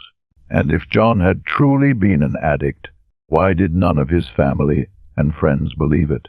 On the night of October 26, 2003, officers from the Royal Canadian Mounted Police knocked on the door of Ruby Ann Ruffalo's home in the suburbs of Victoria. Just a day earlier, a hiker had discovered the body of her missing husband, John Ruffalo. He was only 36 years old, Ruby had reported John missing 6 days prior. Just 2 days before his body was found, she had told investigators that John was a drug addict, possibly in debt, and even suggested that he might have taken his own life due to the pressures of drugs and money. At first glance, John's death seemed to align with Ruby's statement. But was that really the case? While John's family and friends mourned his loss, investigators began asking questions. An initial theory suggested that John might have taken his own life with drugs, but there was a major problem. Many details didn't add up. If John had truly walked up the mountain to inject himself, why was his car found abandoned more than 8 miles away? And if John hadn't gone there himself, then who had taken his body up the mountain? The next question, who had done it? On October 28, 2003, an unexpected witness came forward, providing police with a shocking statement. This witness was Robert Johnson, a man struggling with alcoholism. He claimed that Ruby Ann Ruffalo, along with her close friend Vivian Kirkland, had approached him and offered him an $8 bottle of sherry, a cheap bribe, but one tempting enough for someone like Johnson. But the most shocking part was Ruby's request. She wanted him to do a special job, a gruesome task, to kill John Ruffalo. Johnson recounted that he had immediately refused. However, Ruby didn't give up. She listened to Johnson's suggestion for a more discreet method of murder, a hot shot, a lethal overdose of heroin, ensuring the victim's death without leaving any trace of foul play. This statement could not be taken lightly. Police recalled what Ruby had previously claimed, that John was a drug addict. They had also found drug paraphernalia near where John's body had been discovered. Everything was starting to connect into a suspicious plot. But Johnson's story wasn't over. He went on to reveal that on the night of October 19, the night John disappeared, Ruby had contacted him again. When Johnson arrived at her house, he was shocked to see Ruby and Vivian Kirkland standing in the driveway with John's lifeless body. Ruby had offered him more alcohol in exchange for his help disposing of the corpse. But once again, Johnson refused. He walked away, leaving Ruby and Vivian standing there with a dead body and a dark secret. If Johnson's story was true, this was a premeditated murder. But what puzzled the police was the motive. If Ruby truly wanted her husband dead, why had she only offered Johnson a cheap bottle of wine? And for someone with a law degree like Ruby, why would she attempt to recruit a homeless alcoholic to carry out her plan? As police were still considering the credibility of Robert Johnson's testimony, 2 more unexpected witnesses came forward, making the case even more disturbing. This time, it was Jonathan Horton, an 18-year-old, and his mother, Linda, a former tenant of the Ruffalo family. Linda revealed a shocking truth. More than a year and a half before John's disappearance, Ruby Ann Ruffalo had approached her son and offered him money to kill her husband. Jonathan told the police that he had immediately refused. But instead of letting it go, Jonathan's mother, Linda, confronted Ruby directly. Ruby's reaction? Not a single denial. In fact, according to Linda, Ruby even repeated the offer to her, offering to pay her to kill John Ruffalo. And once again, the offer was rejected. This revelation raised a puzzling question. If John knew that his wife had plotted to kill him, why did he continue living with her for another year and a half? Any ordinary person who discovered their spouse wanted them dead would immediately go to the police or leave. But John didn't. The reason might lie in another secret one that John's mother revealed to the police. John Ruffalo had been having an affair, and he was planning to file for divorce. Toxicology results seemed to confirm Robert Johnson's account of a hot shot, a lethal dose of heroin strong enough to kill instantly. But there was an even more crucial detail. Although Ruby had claimed John was a drug addict, there were no signs of chronic drug use. Only a single needle mark was found on John's arm. This suggested that the fatal heroin dose could have been his first and only injection, one that someone else had administered. Not only that, but heroin wasn't the only substance found in John's body. Tests also detected amitriptyline, a drug that can cause paralysis and render a victim defenseless. Could Ruby have mixed the drug into John's food or drink, knocking him unconscious before injecting him with heroin? The only problem was, how could police prove it? On March 3, 2004, the investigation into John Ruffalo's mysterious death took a critical turn. Police searched Ruby's home, including the basement apartment of Vivian Kirkland, her close friend and a potential accomplice. There, they found a prescription and a bottle of amitriptyline in Vivian's room. A chilling coincidence. This was the exact drug found in John Ruffalo's body during the autopsy. On March 4, 2004, Canadian police returned to Ruby Ruffalo's home. This time, they weren't just there to gather more evidence, they were there to arrest both Ruby and Vivian Kirkland. Ruby Ruffalo, the prime suspect, was completely stunned as the handcuffs snapped around her wrists. She didn't utter a word, but the shock was evident on her face. Soon after, both women were taken to the police station. As the interrogation room door closed, Ruby remained eerily composed. She refused to make any statements and immediately requested a lawyer, a classic move for someone well-versed in the law.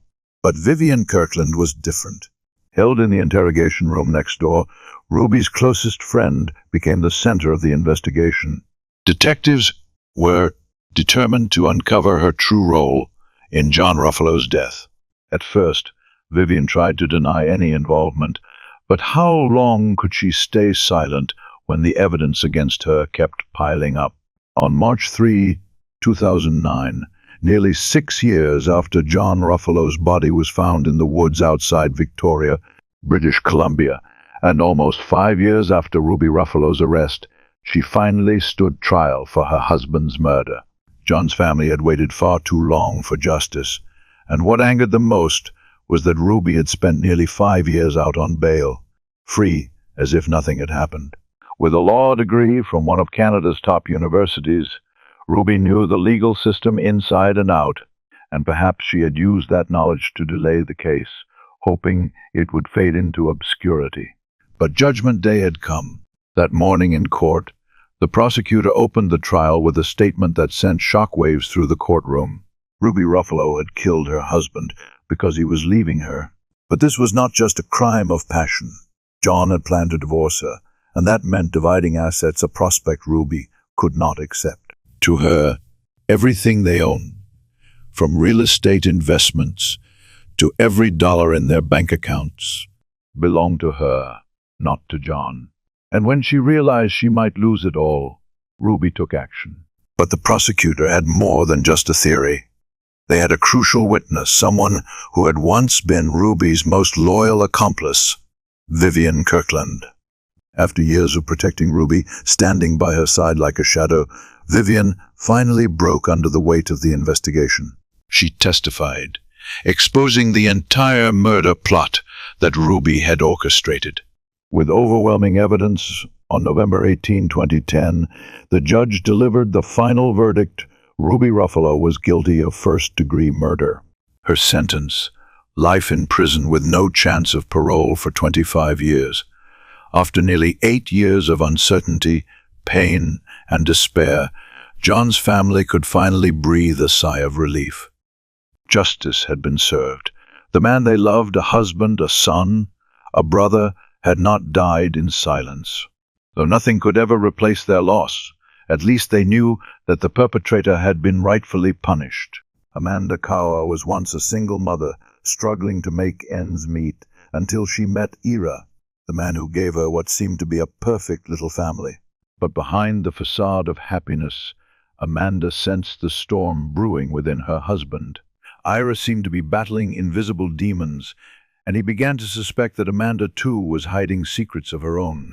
Did these suspicions drive Ira to despair, and ultimately to his own death?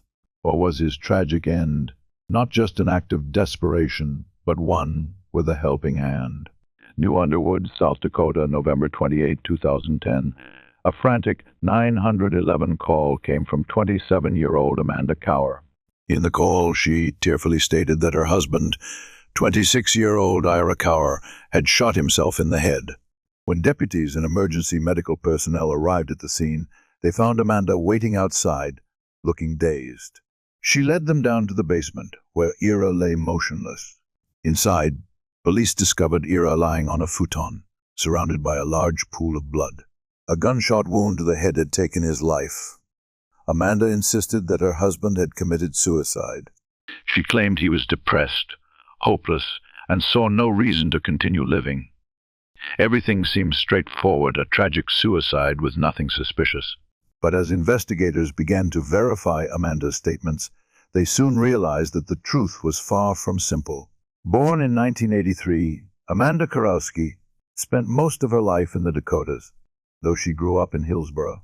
A popular girl in high school, her life took an unexpected turn when she became a mother at 18.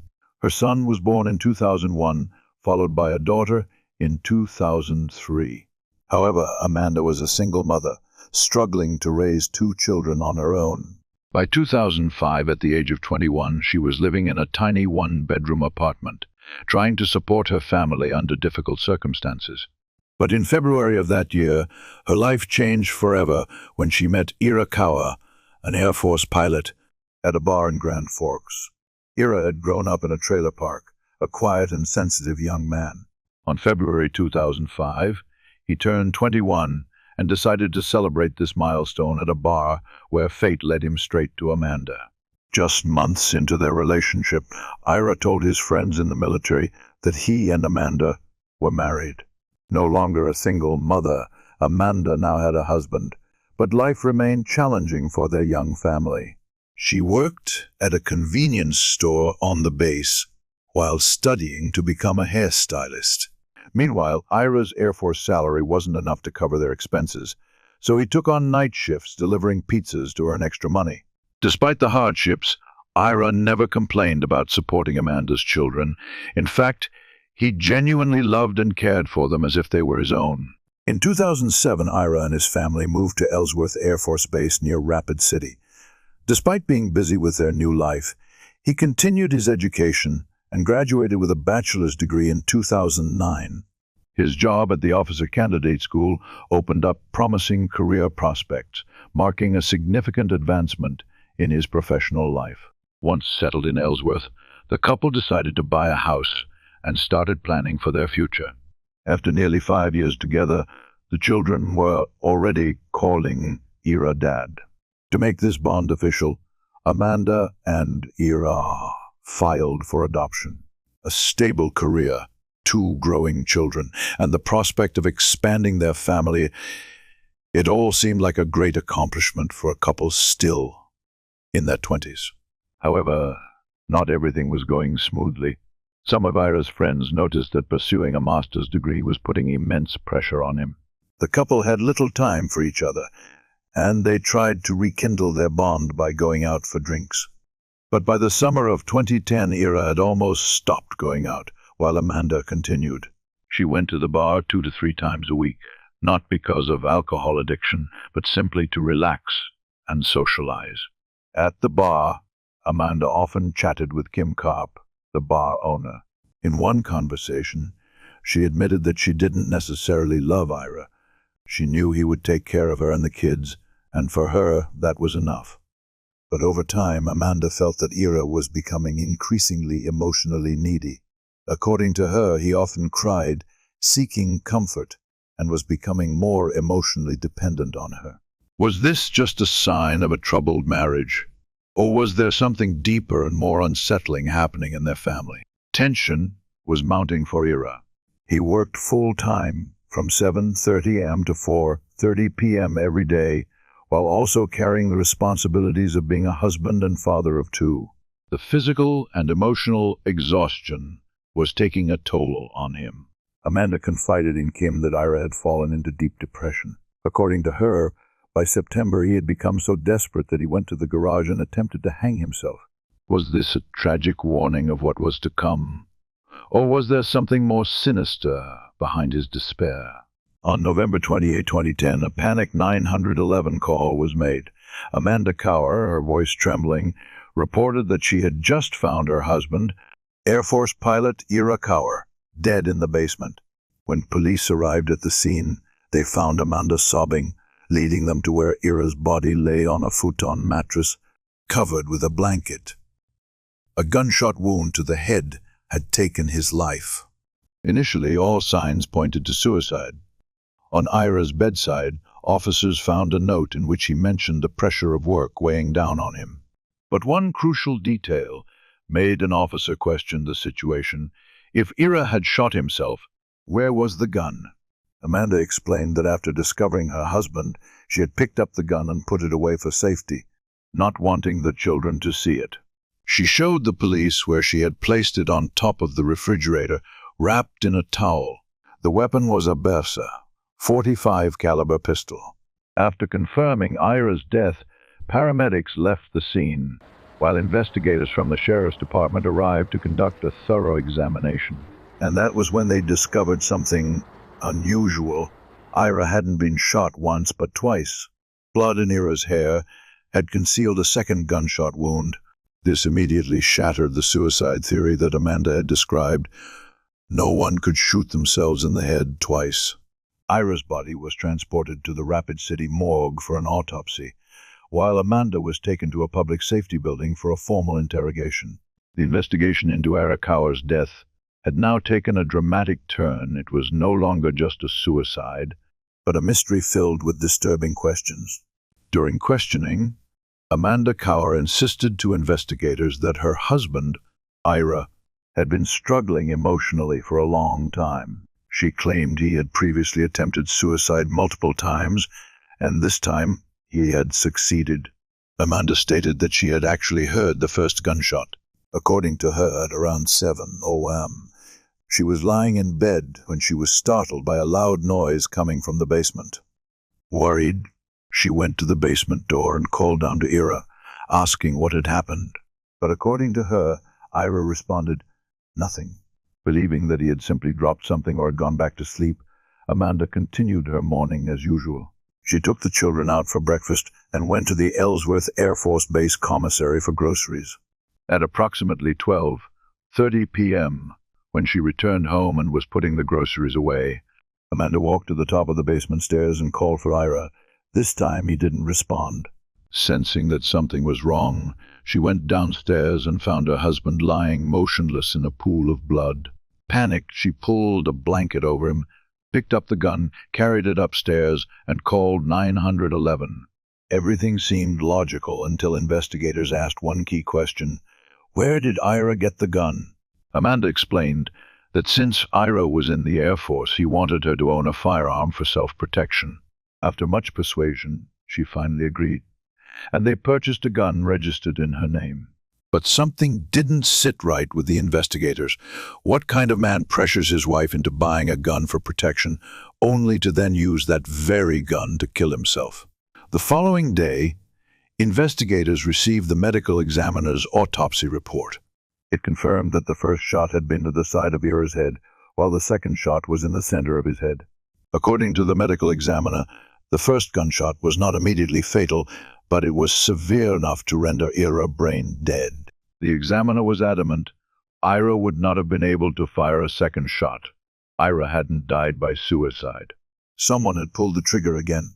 On the morning of November 29, 2010, exactly 24 hours after Amanda Cower's frantic 911 call, news of Ira's death had spread throughout the small town of New Underwood and Ellsworth Air Force Base.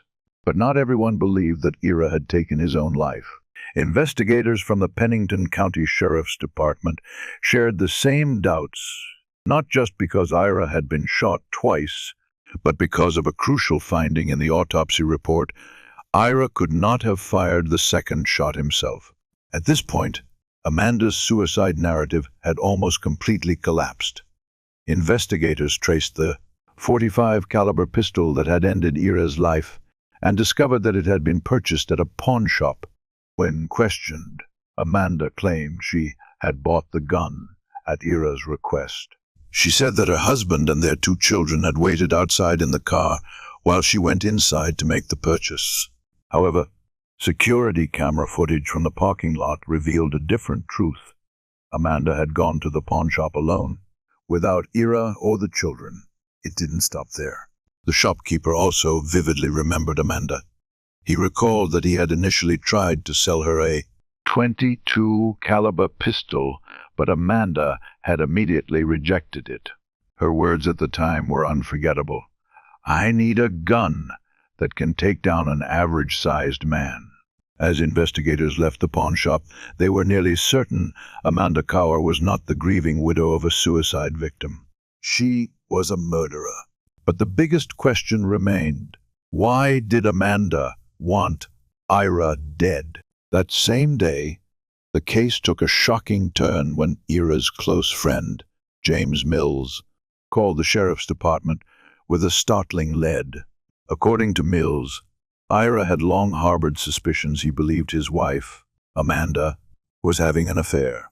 Her alleged lover? None other than Dallas Madsen, a local ranch owner. Mills revealed that Amanda and Dallas frequently met at a bar, and their relationship seemed far more intimate than just friendship. 2 months before his death, Ira had confronted Amanda about the affair. Immediately, investigators headed to the local bar to verify the claim.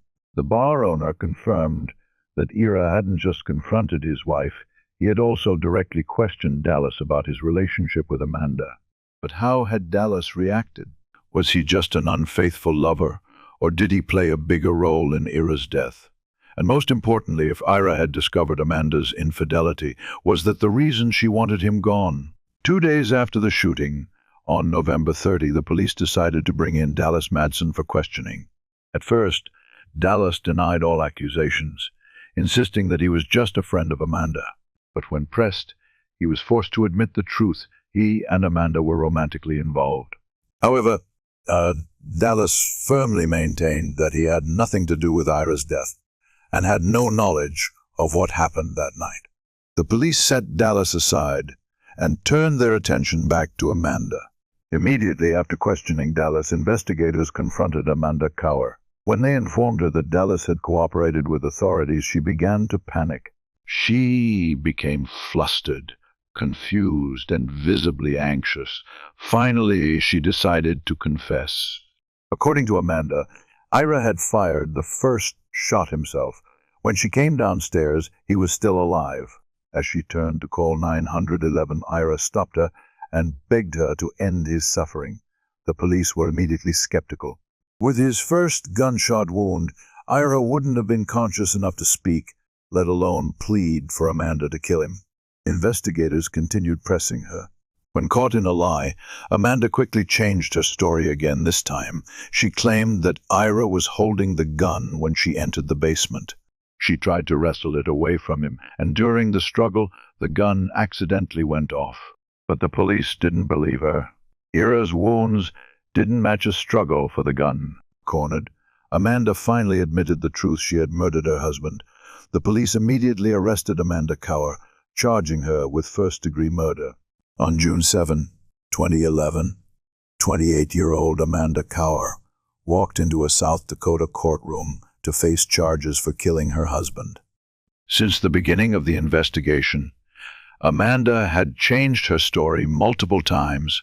First statement: she claimed she found her husband dead when she returned home. Second statement: she confessed to helping him die after a failed suicide attempt. Third statement: she insisted she accidentally shot Ira while trying to stop him from taking his own life.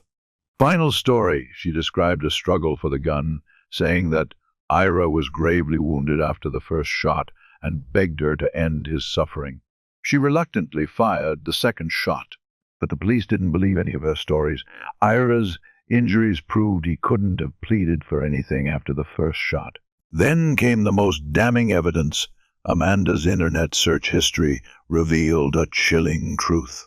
She had researched firearms, comparing different calibers .22.40.45, knowing that a .22 caliber gun wasn't powerful enough to kill someone with a single shot. She specifically chose a .45 caliber pistol, a gun strong enough to ensure an instant, fatal outcome. On the morning of November 28, 2010, while the small town of New Underwood was still enveloped in tranquility, a silent tragedy unfolded in the basement of Amanda Cower's home. Just hours before the shooting, Amanda accessed two websites with chilling content: how to shoot someone in the head for an instant kill. She then walked down to the basement, aimed directly at her husband, Ira Cower, and pulled the trigger. However, the first shot did not kill Ira immediately. Amanda went upstairs as if nothing had happened and continued preparing breakfast for her children. Her plan was clear: wait for Ira to bleed to death while going about her daily routine. But there was one thing Amanda did not anticipate. Ira was still alive when she returned home in the afternoon. Seeing him barely clinging to life, she went back online searching for answers. Why hadn't he died yet?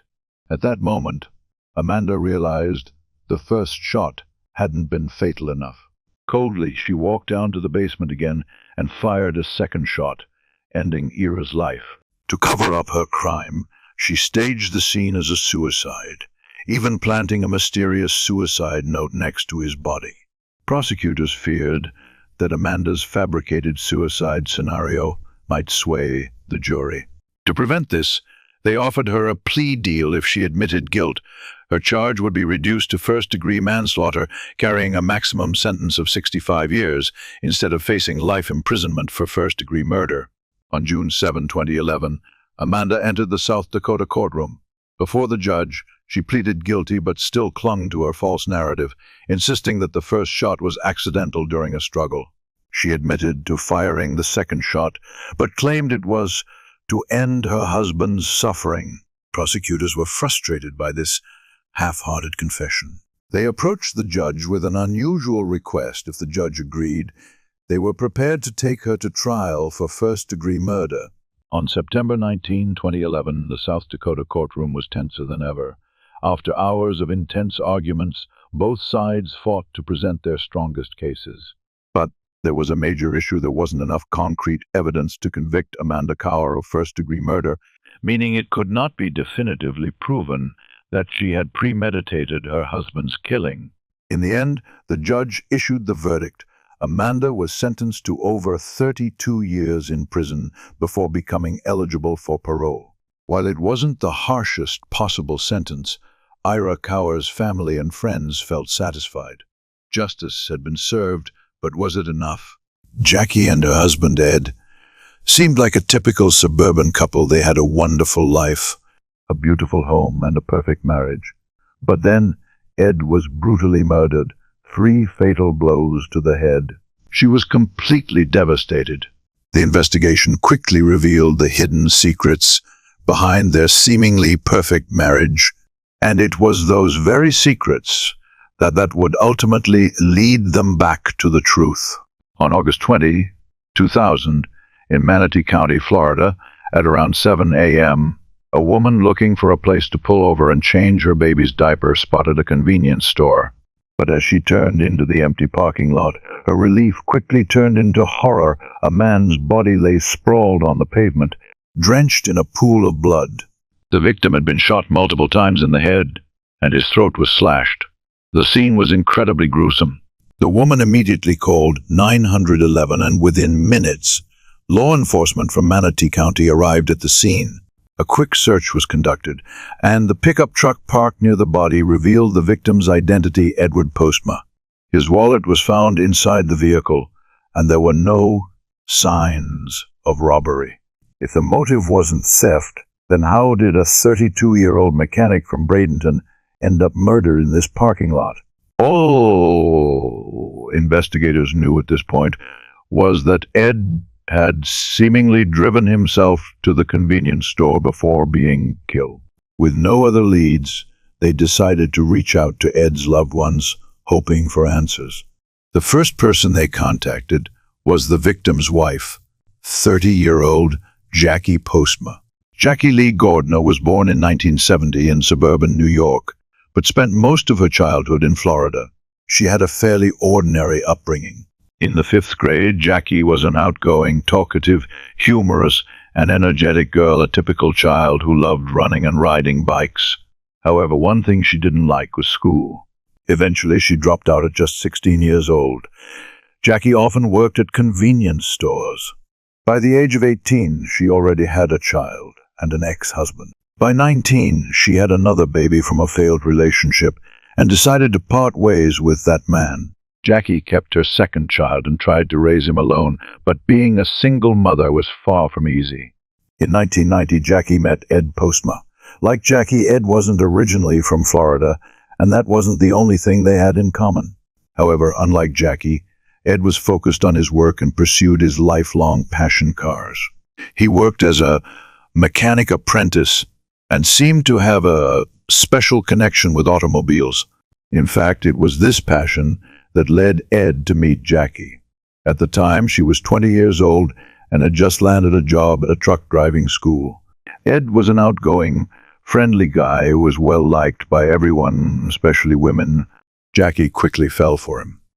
But just a few months into their relationship, Ed decided to see other women. Having already experienced 2 failed relationships, Jackie didn't want to lose Ed. She was determined to win him back at any cost. In the end, her efforts paid off. Ed returned to her. Soon after, the couple moved to Bradenton, Florida, to start a new chapter in their lives. Ed got a job as a mechanic at a local trucking company and focused on raising Jackie's 5-year-old son. He treated her son as if he were his own. In 1995, when Jackie was 25 years old, Ed proposed, and they had a wedding. 2 years later, the couple welcomed their first child together, a baby girl. Their family moved to a suburban complex in Bradenton, in the Palm Meadow area. By 1999, 4 years after getting married, Ed and Jackie were even able to buy their first home, a significant milestone in their married life. The couple seemed to be enjoying a happy and fulfilling life together until tragedy struck. On the morning of Sunday, August 20, 2000, at around 7:30 a.m., a passerby discovered the body of Ed Postma lying in the parking lot of a convenience store in a rural area of Manatee County, Florida. Ed had been shot multiple times in the throat and also slashed, causing him to die hours before he was found. At this point, investigators needed to find Jackie, Ed's wife, to inform her of her husband's death. Jackie was at her mother's house in Winter Haven when she received the devastating news. She appeared completely distraught and confused by the immense loss. "We're sorry to inform you, but your husband has been murdered." That evening, the entire extended family gathered at the couple's new home to console Jackie. She cried endlessly, seemingly unable to believe what had happened. However, the next day, when she sat down with investigators to answer some questions, Jackie was still sad but no longer shedding tears. She insisted that Ed had no enemies. She also said that they had been happily married for 5 years. In fact, Friday had been their anniversary, but since Jackie was at her mother's house, they couldn't celebrate together. This raised a new theory. Could Ed have gone to visit her on Saturday night to celebrate their special day? But Jackie recalled that the last time she spoke to Ed was over the phone at around midnight, and he never mentioned coming to see her. This made the case even more mysterious. Investigators began to suspect that Ed might have lied to Jackie. Based on a receipt found in his wallet, Ed had pumped gas at exactly 12:00 a.m. Shortly after, at 12:11 a.m., he called Jackie. But if Ed told Jackie he was home at that time, then he had clearly lied. Was Ed trying to surprise Jackie on their anniversary night? Or did he have an entirely different plan? Another strange detail was that the gas receipt was not from the Oasis gas station, which would have been the logical stop if he were heading home or going to see Jackie. So why did Ed stop at the convenience store? A theory emerged. Maybe someone had lured Ed there. But if this was an ambush or a robbery murder, there was one inconsistency. Ed's wallet remained untouched inside his truck. That proved that the killer's motive was not robbery. While Jackie did not want to suspect her husband of anything, investigators were starting to suspect her. On August 24, 4 days after Ed was murdered, investigators received an anonymous phone call with a shocking revelation. Jackie was having an affair. They immediately summoned Jackie for another interrogation and confronted her about the alleged affair. When asked, Jackie immediately denied it, but the investigators were not so easily convinced. They assured her that if she was lying, they would find the evidence. Even though investigators suspected Jackie's involvement in the case, they had no intention of arresting her immediately. They needed more evidence. Based on phone records, Jackie had recently spent a lot of time talking to a truck driver named Michael Cordis. When they dug deeper into Michael, they discovered something alarming. Michael was not an ordinary man.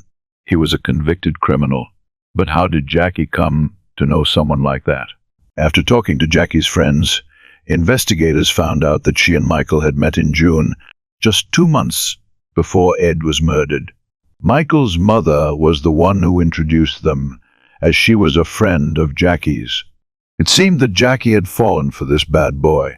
According to her former neighbors, Jackie and Michael had an affair. Some even claimed that Jackie had visited Michael's workplace and was introduced as his girlfriend. This affair did not remain a secret for long. Rumors about Michael reached Ed. A friend of Ed recalled that just a few days before he was killed, she had asked Ed about Michael Cordis and whether they knew each other. Ed had responded coldly, "He's not my friend." That proved that Ed knew about Michael. But did he know the truth about the relationship between Jackie and Michael? When investigators confronted Jackie about the affair, she continued to deny it. But then, an unexpected witness appeared with a shocking confession, a confession that could change the entire course of the case. 3 weeks after Ed Postma's tragic death, Jackie Postma was still being interrogated by investigators. She stubbornly denied all accusations, even though the police had phone records and testimonies from Ed's close associates. But the truth could not be hidden forever. A conversation between Ed and his parents 4 days before he was killed revealed many things. At that time, Jackie was in Winter Haven visiting her sick mother, and Ed, over the phone, admitted that he was considering divorce. Did Jackie know about it? If she did, could she have acted first to stop Ed from leaving her? On September 15, Jackie returned to the police station, and this time the investigators gave her no way out. "Tell us the truth about everything you know," they demanded. Finally, Jackie was forced to admit to the affair with Michael Cordis, but she continued to play the role of the grieving wife, insisting that she never wanted a divorce, that it was Michael who wanted to be with her, that he promised to help raise her children. But the police were not easily deceived. Phone records revealed a crucial detail. Jackie and Michael had spoken just an hour before Ed was murdered. When asked about the call, Jackie calmly stated that Michael had told her he was in Texas and was feeling very tired. But this lie was quickly exposed. Michael was not in Texas, he was in Florida, right at the place where Ed was killed. According to the investigators' theory, Michael Cordis was the one who directly murdered Ed Postma. In the interrogation room, Jackie admitted that her relationship with Michael had given him a motive for the killing. But she insisted that Michael acted alone, claiming that divorce was much simpler than murder. The police let Jackie go, but no one believed her. The question was whether they could find evidence to prove that Jackie was lying. 11 days later, Jackie continued to deny any involvement with Ed's killer. But this time, she unexpectedly provided investigators with another name, her ex-boyfriend, Todd Martin. When police tracked Todd down for questioning, they uncovered a chilling secret. Todd confessed that on the afternoon of August 19, he had been hanging out with Michael Cordis. At that time, Michael told him about an upcoming fight and that he needed help. But the person Michael wanted to fight was none other than Ed Postma. Michael and Todd drove to Winter Haven to pick up Jackie. Together, they drove to a secluded area near the convenience store where Jackie was to play the victim. She would call Ed, pretend that her car had broken down, and ask her husband to come help. When Ed arrived, he had no idea he was walking into a trap. Todd recalled that he and Michael had waited for nearly 30 minutes before Ed's truck pulled into the parking lot. In that fateful moment, Michael stepped out from the shadows, gun in hand, and fired 4 shots straight into Ed's head. Todd was horrified. He had thought this would be a simple fight, never imagining it would turn into a brutal murder. But what happened next was even more terrifying. Michael handed Todd a knife and ordered, "Finish him." Todd trembled but didn't dare refuse. He leaned over, the cold blades slicing across Ed's throat, ending the victim's life in the most gruesome way. After Todd's confession, the police wasted no time. They quickly arrested him, and within hours, Michael Cordes was also handcuffed and taken into custody. Michael Cordes remained silent, refusing to cooperate with the police. But by the end of the day, investigators had gathered enough evidence to bring Jackie back into the interrogation room once more. When the door closed, they informed her directly that Todd Martin and Michael Cordes had been arrested for Ed Postma's murder. At this point, Jackie had no escape. Unable to deny any longer, she was forced to admit that she had lured Ed to the oasis on that fateful night. However, while acknowledging her involvement, Jackie still tried to wash her hands of the crime. She insisted that she had no idea Michael planned to kill her husband. According to Jackie, when Michael called her after the murder, he said nothing about what had happened. She even pretended to be shocked, claiming she was completely devastated when the police contacted her with the news of Ed's death. But the investigators were not easily fooled. They had heard too many lies from Jackie. Right there in the interrogation room, Jackie Postma was arrested for masterminding her husband's murder. On October 14, 2 weeks after being jailed for Ed Postma's murder, Michael Cordes finally spoke. In the interrogation room, he started by admitting his relationship with Jackie, but when the discussion turned to the murder, Michael firmly declared his innocence. "I didn't kill anyone. I didn't murder anyone," he insisted. "But if Michael wasn't the killer, then who was?" According to Michael's statement, Todd Martin was the one with the real motive to kill Ed. He claimed that Jackie had paid Todd to carry out the murder, and Todd had accepted because he needed the money. Just when the case seemed straightforward, an unexpected witness came forward with shocking new details, ones that sent the story spiraling in an entirely new direction. And no one could have predicted that Jackie was still hiding another surprise. On July 6, 2001, nearly a year after the tragic death of Ed Postma, Jackie stood before a Florida court facing a first-degree murder charge and being accused of orchestrating the ambush of her husband. But just as all eyes were fixed on the case, Jackie shocked everyone she was pregnant. In April 2001, 7 months after her arrest, Jackie gave birth to a baby boy. The biggest question at that moment was, who was the father? Was it Ed, her late husband, or one of her lovers? A DNA test quickly provided clarity the baby was Ed's. But that truth did not change one thing. Jackie was still suspected of having murdered the child's father. The prosecutors remained unwavering. They painted a picture of a desperate woman who did not want a divorce, but also did not want her husband by her side. Faced with the prospect of losing her comfortable life, Jackie had enticed her lover into a plot to kill Ed, aiming to claim his life, insurance money, and their home. But what Jackie never anticipated was that one of her accomplices would decide to reveal the entire truth, a testimony that could change the court's final verdict. In June 2001, just a month before Jackie Postma's trial, Todd Martin pleaded guilty to his role in Ed's murder. In exchange for his testimony against Jackie, he received a 12-year prison sentence. When Todd took the stand, he testified that Jackie had given him and Michael Cordes her Honda as part of the plan. However, during cross-examination, cracks began to appear in Todd's testimony, cracks that could put the prosecution's case at risk. His narrative began to shift. Jackie had only asked Michael to beat up Ed, not to kill him. The defense immediately seized on this point, pressing Todd to recall exactly what Jackie had said when handing them the car. But the prosecution remained unfazed.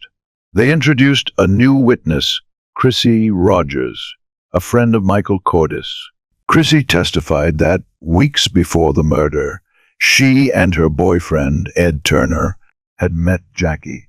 According to her statement, Jackie had offered Ed Turner $6,000 to kill Ed Postma. But Turner had refused. The defense quickly moved to discredit these witnesses, arguing that their testimonies were unreliable. They focused on one crucial point. Jackie was not present at the scene on the night. Ed was murdered. Jackie Postma had not pulled the trigger, and according to their argument, the real mastermind was Michael Cordes. After 5 hours of deliberation, the jury returned to the courtroom with a shocking verdict. Jackie Postma, the 31-year-old woman accused of orchestrating her husband's murder, was found guilty of first-degree murder. The judge wasted no time in sentencing her. Life in prison without the possibility of parole.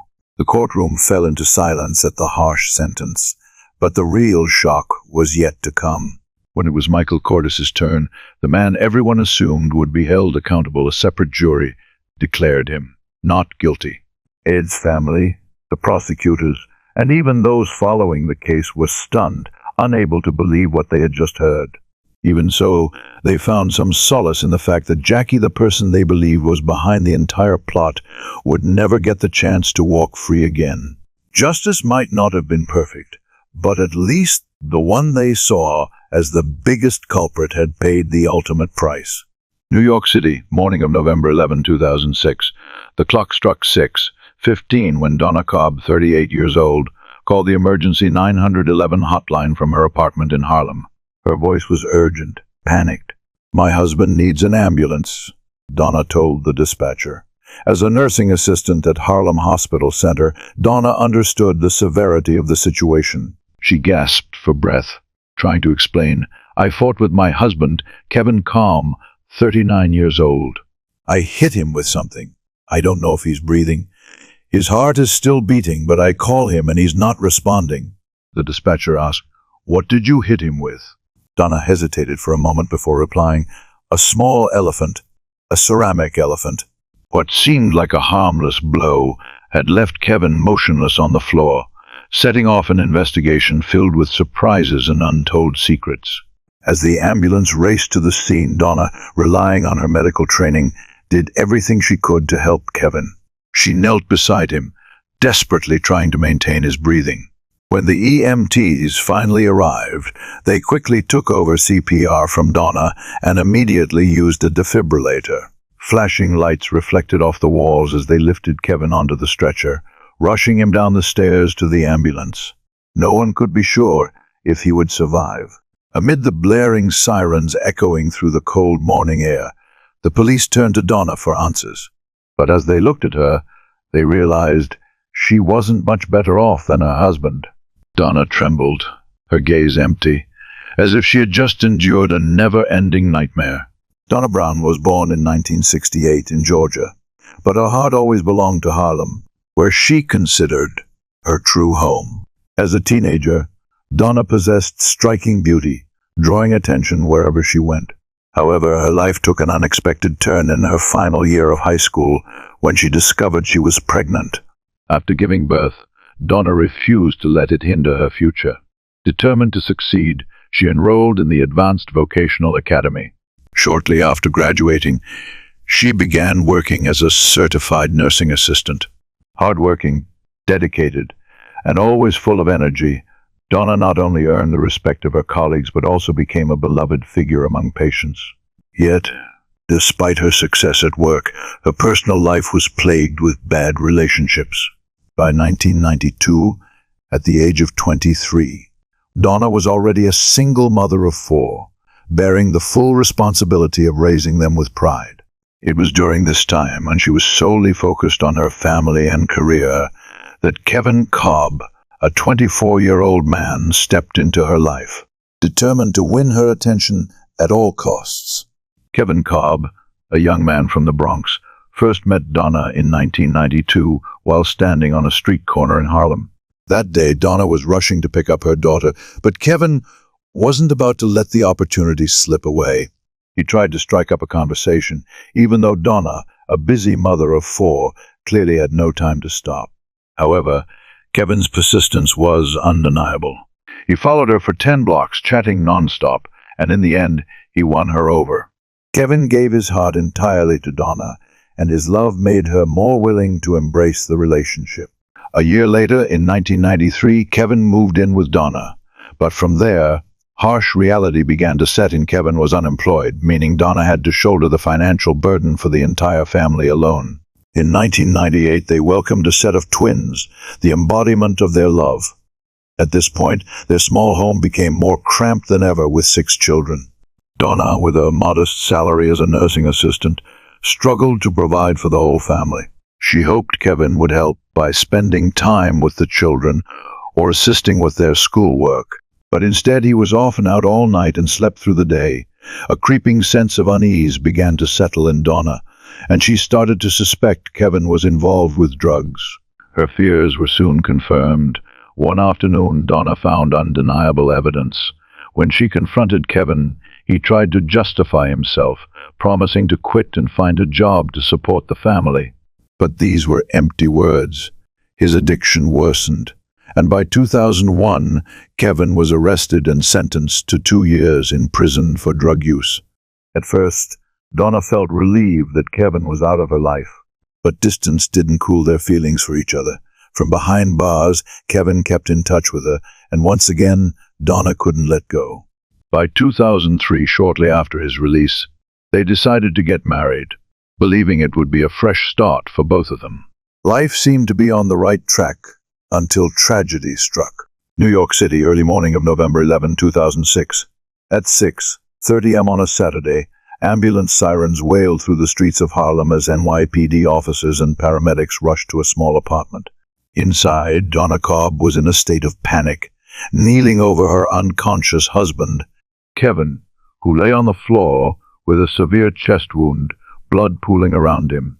As paramedics took over CPR, police pulled Donna aside to understand what had happened. She stammered, her voice choked with fear. According to Donna's statement that morning, she had been sleeping in her daughter's bed when Kevin suddenly attacked her.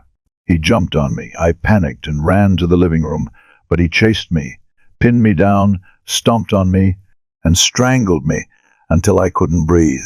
In a desperate struggle, Donna grabbed the first thing within reach, a porcelain elephant statue, and struck Kevin hard on the head. For a brief moment, she managed to turn the tables, but as Kevin collapsed, motionless, blood quickly seeped through his shirt. The police were skeptical of Donna's story. There were no witnesses to back up her claims. Only she and Kevin had been in that room.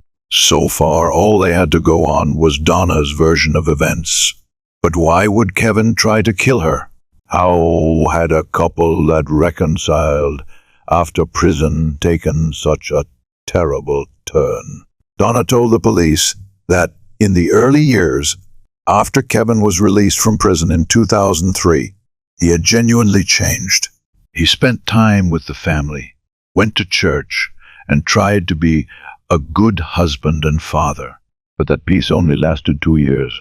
After that, Kevin relapsed, and this time, things got worse. Donna claimed that the amount of drugs he used was more than before, and with that came terrifying paranoia. He began suspecting her of infidelity, even though Donna insisted there was no one else. But no matter how much she tried to explain, Kevin refused to believe her. His addiction deepened, and with it came his jealous rage. Kevin started controlling me, Donna said, and his jealousy often ended in violence.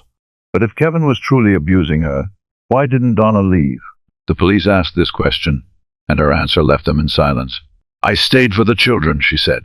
Donna endured the abuse, hid the bruises, and tolerated the fights just to keep the family together. And then, that night happened. Donna recounted that the night before, they had thrown a birthday party for Kevin's cousin. The children were sent to spend the night with relatives, and at first the party was enjoyable.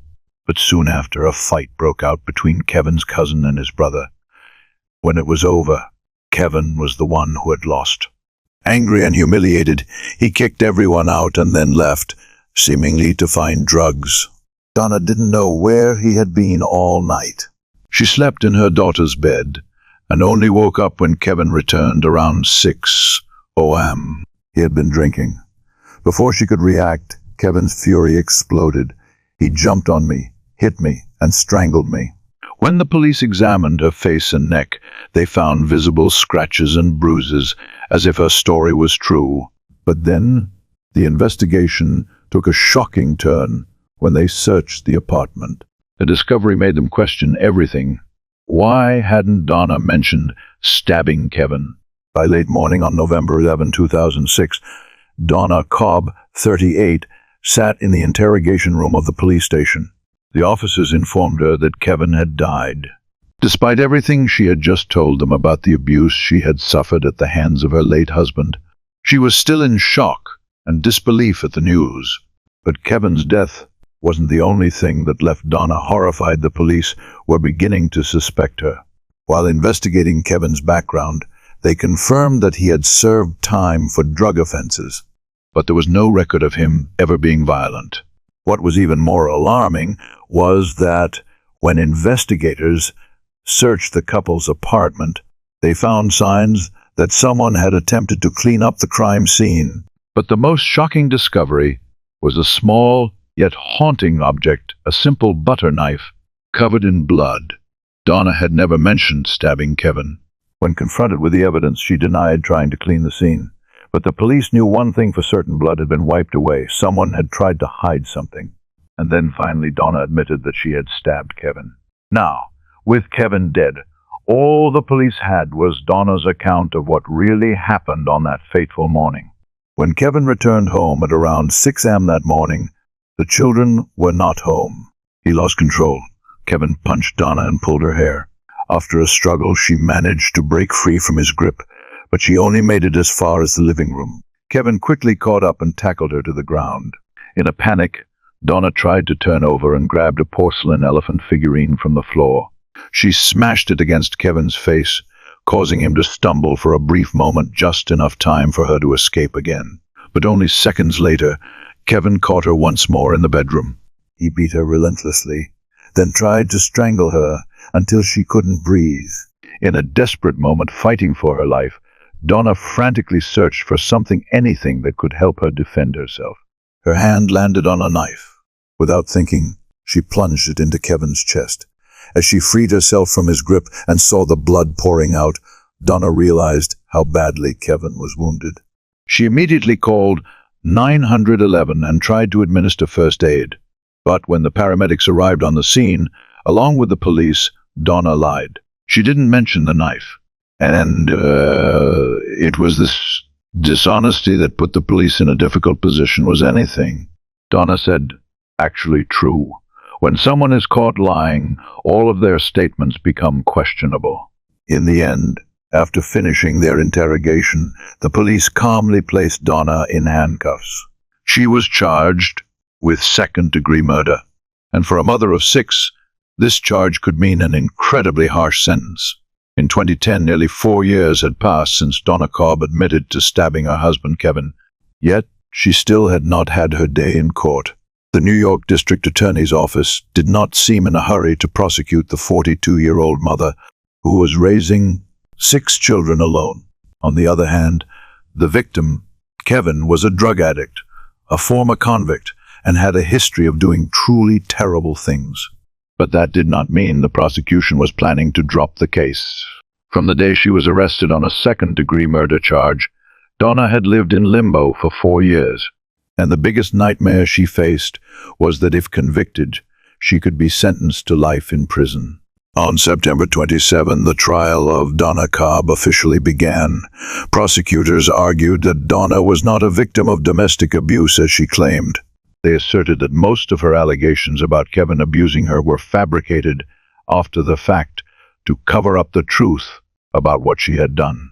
According to Donna's initial statement to the police, she had stabbed Kevin with the knife while he was on top of her.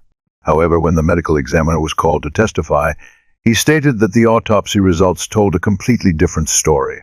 Evidence showed that the blade had penetrated Kevin's chest about 3 inches deep, a wound that could not have been caused by a weak thrust. Notably, it was only a butter knife, meaning it would have required significant force to cut through like that. To further support this argument, the prosecution called a crime scene investigator. He pointed out that, contrary to Donna's claims, The blood pattern on the bed indicated that Kevin had not been on top of her when he was stabbed. In fact, he believed Donna had stabbed Kevin while he was lying on his back in bed, possibly while he was asleep. If this evidence was not compelling enough, the prosecution presented another shocking detail. Donna had not called 911 immediately. According to phone records, the first person Donna contacted while her husband was bleeding on the floor was not emergency services, it was her mother. It took another 13 minutes before Donna finally dialed 911, an amount of time that could have made the difference between life and death. When defending herself, Donna firmly denied attacking Kevin while he was asleep. She insisted she had not been standing over him when she stabbed him.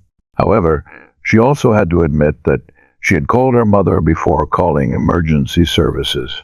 According to Donna's testimony, the reason she didn't call 911 immediately was that she didn't believe Kevin's life was in danger. After all, the wound had been inflicted with a butter knife.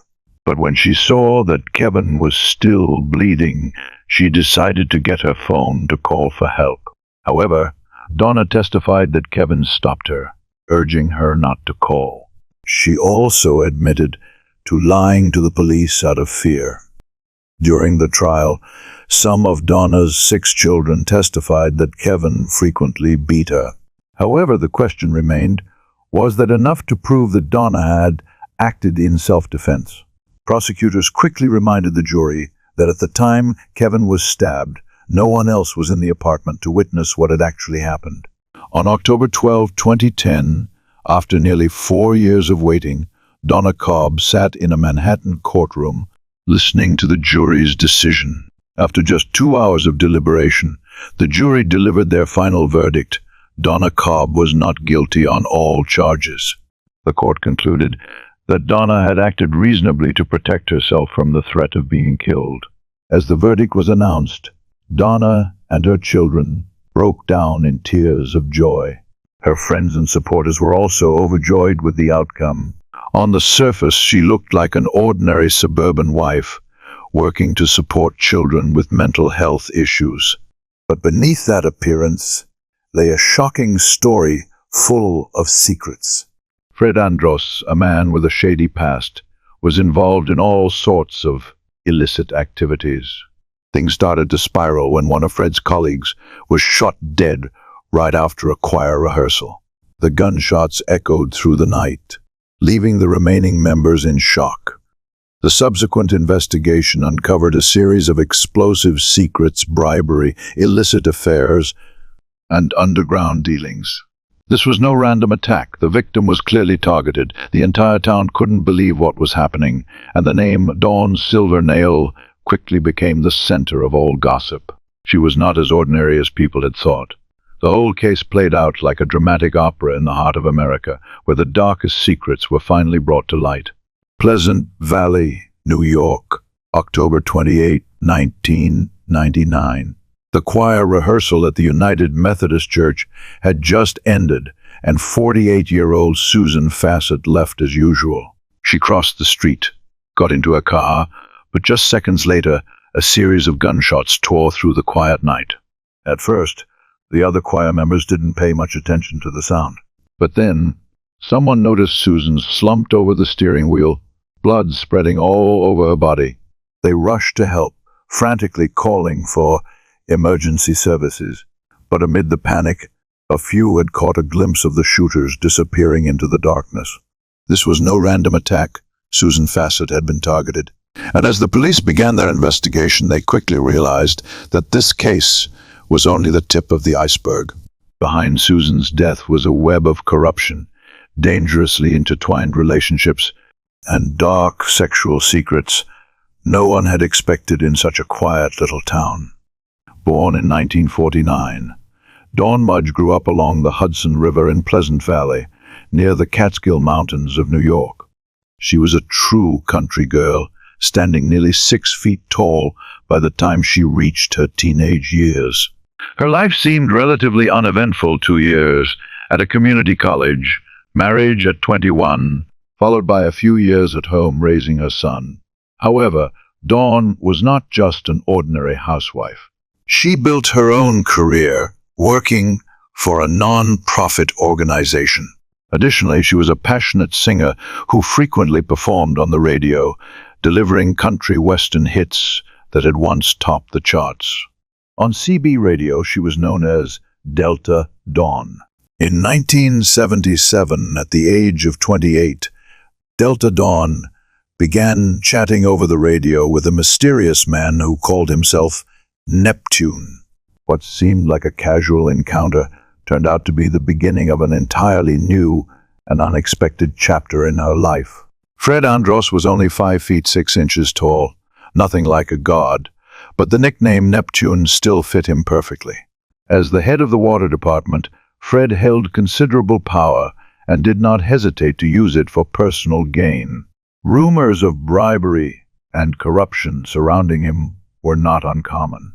Although he was married, Fred was notorious for being a womanizer. He liked many different women. His charm did not come from his appearance, but from his power and his smooth way of talking. At first, the relationship between Fred and Dawn seemed harmless. They simply talked over CB radio. Fred even brought his wife to listen to Dawn sing. They got to know each other and became friends. But then, the thin line between friendship and an affair quickly disappeared. Dawn did not love Fred. To her, he was just a means to get what she wanted. Whenever she needed something, Fred was always ready to help, and that was what gave him a certain level of control over her. However, not every gift that Fred asked for was physical. Sometimes it was just seemingly simple favors. By the way, can you take this outside for me, or can you drop this off at Joe Smith's house?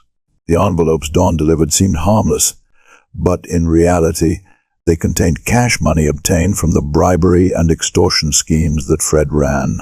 When her first marriage ended in divorce, Dawn continued meeting Fred and carrying out his illegal errands for a decade. Even after she remarried in 1992 to Ed Silvernail, a kind man, Dawn seemed unable to let go of the thrill of infidelity. But by this time, Fred's life was about to get much more interesting, far beyond secret meetings or envelopes stuffed with cash. Things started to get serious in 1997, when a body was discovered floating in the Hudson River. The dead man was an inspector, and immediately there were rumors that this was not a suicide. The interesting thing was that it was Fred himself who helped spread those rumors. He hinted that this death might have been a planned execution, suggesting that he had some connection to it. Whether that was true or not remained a question, but these rumors caught the attention of the feds. However, what the FBI was truly interested in was not the bribery network or the illegal activities within Fred's water department. Those were just the surface. What they wanted was a bigger fish, a powerful figure whom Fred had ties to. And to get to this person, the FBI needed Fred to cooperate. So, they began to put pressure on him. By the spring of 1999, the feds had gathered enough evidence to force Fred to comply. He admitted to some close associates, "I need to tell you guys that I might get arrested." But in reality, this was not a big shock to anyone who knew Fred. Seeing that the situation was beyond saving, Fred quickly secured a deal that allowed him to avoid prison, though the price was his career. In May 1999, Fred resigned, and just a day later, he officially pleaded guilty to 1 count of conspiracy. But the case didn't end there. Fred Andros's downfall was about to be overshadowed by an even more shocking scandal. In Poughkeepsie, a case involving another town official, Susan Fassett, was about to explode. Her death was not just a personal tragedy, it revealed the truth behind the seemingly peaceful facade of the town. The first clues in the investigation of Susan's death quickly hit dead ends. The townspeople seemed determined to remain silent, hiding something. But then the police unexpectedly found another suspect along with a shocking secret and a truth that could change everything. Pleasant Valley, New York, October 28, 1999. Susan Fassett was shot dead in the parking lot just after leaving a choir rehearsal. She had just sat in her car and fastened her seatbelt when a cold-blooded killer opened fire and fled. Within minutes, police and emergency medical technicians, EMTs arrived at the scene. Susan was still breathing, and the EMTs did everything they could to keep her alive. Meanwhile, investigators quickly followed a crucial lead. Some choir members had seen the suspect fleeing. They spotted a car speeding up the hill and even managed to record part of the license plate. After checking security cameras, the police found an alarming result. The car belonged to Jeff Fassett, Susan's husband. Suspicion immediately fell on Jeff. He owned a gun, and more importantly, he was a police officer. Law enforcement quickly surrounded Jeff's house with extreme caution. When he realized the police were outside, Jeff remained calm, speaking on the phone and hinting that he was armed. Meanwhile, at the hospital, Susan Fassett was fighting for her life. But then the SWAT team took action. They stormed the house and arrested Jeff Fassett while he was still armed. Under heavy security and armed surveillance, the police escorted Jeff out of his home and took him straight to the nearest police barracks. Jeff Fassett firmly denied any involvement in his wife's death. However, he revealed that a month earlier, he had discovered Susan was having an affair, and her lover was none other than Fred Andros, the former water supervisor of Poughkeepsie, a man infamous for corruption and secret affairs. The question now was, who killed Susan? Was it Fred Andros? Or was this just a diversion by Jeff to mislead the investigation? Based on Jeff's demeanor in the interrogation room, investigators seemed to believe his story. So they immediately sought out Fred Andros. It was nearly 3 a.m. BY then. When the police knocked on his door, Fred appeared genuinely distraught over Susan's death. He admitted that he and Susan had been involved for nearly 4 years, but insisted the affair had ended over a month ago, which matched Jeff's statement. When asked directly if he was involved in the murder, Fred denied it and even provided a solid alibi. At the time Susan was killed, he was having dinner at home with several friends, including a Poughkeepsie police officer. After 6 hours of polygraph testing, the results confirmed that Fred was telling the truth. So what about the car seen fleeing the scene? Upon further investigation, police realized it might have been a mistake due to misinterpreted information at the scene. This meant that both prime suspects, Jeff Fassett and Fred Andros, had motives to kill Susan, but neither seemed to have pulled the trigger. After the medical examiner completed Susan's autopsy, the investigation suddenly took a new turn. Susan had been shot 6 times with a .45 caliber handgun. But more importantly, forensic tests revealed that she had engaged in sexual activity within 24 hours before her death.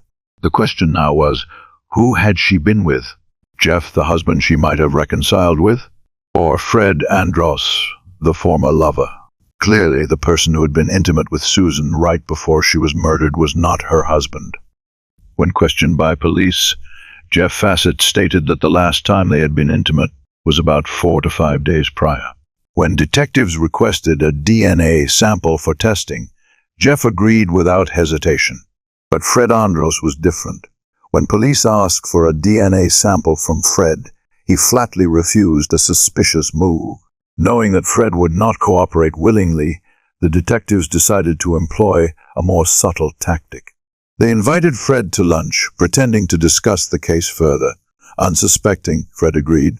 During the meal, the detectives discreetly collected a DNA sample from the straw Fred had used.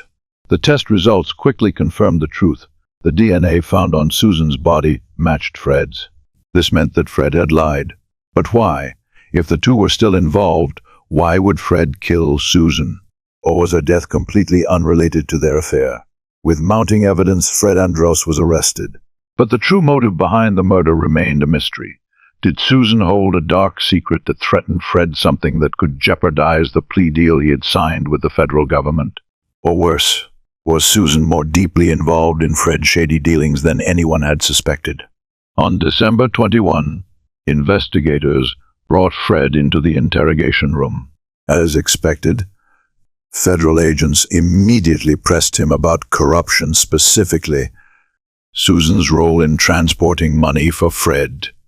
They believed this had led to her death, At first, Fred tried to dodge the questions, stalling for time, but after hours of relentless pressure, his resistance began to crack. The police intensified their push. Perhaps the rest of his life would be spent behind bars. They warned that his previous plea deal could be revoked if he refused to cooperate. This was a devastating blow, making Fred realize he was running out of options. But then, investigators offered him a way out. "Tell us who killed Susan." And at that moment, Fred spoke. He did what everyone had been waiting for. He named the killer. On December 21, 1999, nearly 2 months after Susan Fassett's murder, a grueling FBI interrogation cornered Fred Andros, the disgraced lover of Susan and former Poughkeepsie City official. Under pressure, Fred gave investigators a name he claimed was a crucial lead: Dawn Silvernail. Investigators immediately looked up Dawn's DMV records. When they saw her photo, one of them remarked, "She doesn't look like a murderer at all." But Fred had his own story. He claimed that Susan and Dawn were lovers, secretly involved in a lesbian relationship. This statement forced the police to dig deeper into their records. And then they uncovered 2 crucial details: the murder weapon, a .45 caliber handgun, and the getaway vehicle, a car that matched the description provided by a witness, registered under the name of Dawn's husband. The investigation team immediately set out, driving an hour to Dawn's house for questioning. When they arrived, Dawn was extremely cooperative. She even voluntarily handed over her gun to the police. Dawn admitted she knew Fred Andros. The two had been close friends and frequently communicated over CB radio during its heyday. But when the police mentioned Susan Fassett, her reaction was entirely different. Dawn insisted she had never met Susan. When investigators revealed that Fred had named her as the killer, Dawn's face showed pure shock. He said, "What?" Dawn Silvernail couldn't believe that her longtime friend would throw her under the bus like this. Considering Fred Andros's shady reputation, the fact that Dawn Silvernail was a married woman, and most importantly, that she had voluntarily turned over her gun, police leaned toward believing her. But when investigators sent the gun for forensic examination, they immediately noticed something suspicious. Someone had deliberately tampered with the barrel. This meant one of 2 things. Dawn was indeed the killer, or someone had borrowed and altered her gun to frame her.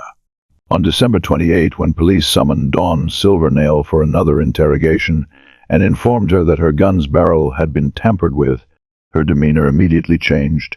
She became more anxious, more concerned, and above all, more honest. Dawn admitted to having an affair with Fred Andros, but she insisted it was not love. It was a form of repayment. The shocking truth began to unfold. Fred not only had a relationship with Dawn, but also paid her to sleep with his friends. Not all of Fred's friends were men. In the summer of 1999, Fred made a new offer. "I want you to sleep with a woman I'm seeing, and I'll record it. I'll pay you $350 in cash." That woman was Susan Fassett. However, by the end of the summer, Susan wanted out. She wanted to go back to her husband, to leave Fred Andros and his twisted games behind. But Fred wouldn't allow it. Dawn admitted that she pulled the trigger, but not alone. Fred was the true mastermind. He didn't just blackmail her, he started making threats against her family. He showed Dawn a photo of her son leaving his shift at the factory, placed it in front of her, and coldly said, "You have to do this." And so Dawn did. 1 shot, then 5 more. Susan Fassett collapsed in the church parking lot, and Dawn Silvernail officially became a murderer. Dawn's confession was more than enough for police to arrest her for murder. Her only hope was that she could tell her story in court and receive a lighter sentence. On December 29, police knocked on Fred's door, but no one answered. They didn't stop. A team of investigators entered the house, searching every corner. All signs indicated that Fred had been there. They went up to the attic, but Fred Andros had no intention of being arrested. He picked up a gun, pointed it at himself. The gunshot echoed, When police stormed in, they found only Fred's body on the floor, blood spreading across the room. Fred Andros had taken his own life. On January 29, 2001, at the Dutchess County Court in Poughkeepsie, the trial for the mastermind behind Susan Fassett's murder officially began. But the accused was not only Dawn Silvernail, the one who pulled the trigger, but also the man who orchestrated it from the shadows, Fred Andros. A year earlier, Fred had attempted suicide to escape justice, but fate was not on his side. He survived, his face left so disfigured by his injuries that he was barely recognizable. Today, he entered the courtroom to face justice. Dawn Silvernail was not present at the start of the trial. She was isolated, waiting for her turn to testify against Fred, whom she insisted was the real mastermind. She had agreed to a deal with prosecutors. Her life sentence was reduced to 18 years in exchange for her testimony. As the trial began, prosecutors laid out a sharp argument. Fred Andros had planned Susan Fassett's murder when she dared to leave him. He had manipulated everything. But Fred pleaded not guilty, shifting all the blame onto Dawn, painting a narrative that she was the mastermind, that she acted out of hatred. However, when Dawn took the witness stand, the horrifying truth was finally revealed. Her voice trembled, but every word cut through Fred's facade. "I'm sorry for killing that woman," she choked out, eyes filled with regret. Then she told everything. Fred had forced her to kill Susan. He had threatened her, manipulated her, and used her son as leverage to corner her into committing the crime. Before pulling the trigger, she had no intention of killing Susan. But when Susan stepped into the parking lot, casually opening her car door and fastening her seatbelt, Dawn had no choice. She raised the gun, finger tightening on the trigger. The gun fired once, then twice, then again, until it was empty. It all happened in seconds, but it changed her life forever. In a panic, she sped away, stopping at a payphone. She picked up the receiver, her hands still trembling from the horror she had just committed. "It's done," she said. Fred wasn't just behind the murder.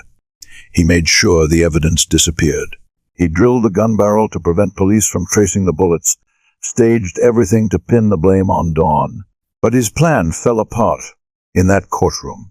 With everything laid bare before the jury, Fred Andros had no escape. And finally he bowed his head and pleaded guilty. Fred Andros was tried for masterminding the murder of Susan Fassett in October 1999, and in the end, he was forced to bow his head and plead guilty. He admitted to orchestrating Susan's killing and even confessed to having been with her less than 24 hours before she was shot to death. With irrefutable evidence against him, the jury reached its final verdict. Fred Andros was guilty.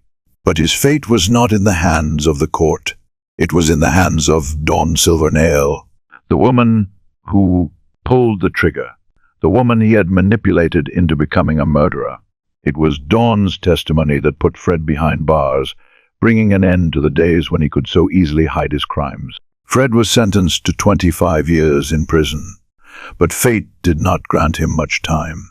Less than 2 years after his conviction, Fred Andros collapsed from a heart attack in prison, marking the end of a man who had once held power but was ultimately undone by his own sins. Following Fred's death, his daughter accepted the jury's verdict, making no attempts to defend or restore her father's name. As for Dawn Silvernail, the woman who had carried out the killing, she too paid a heavy price.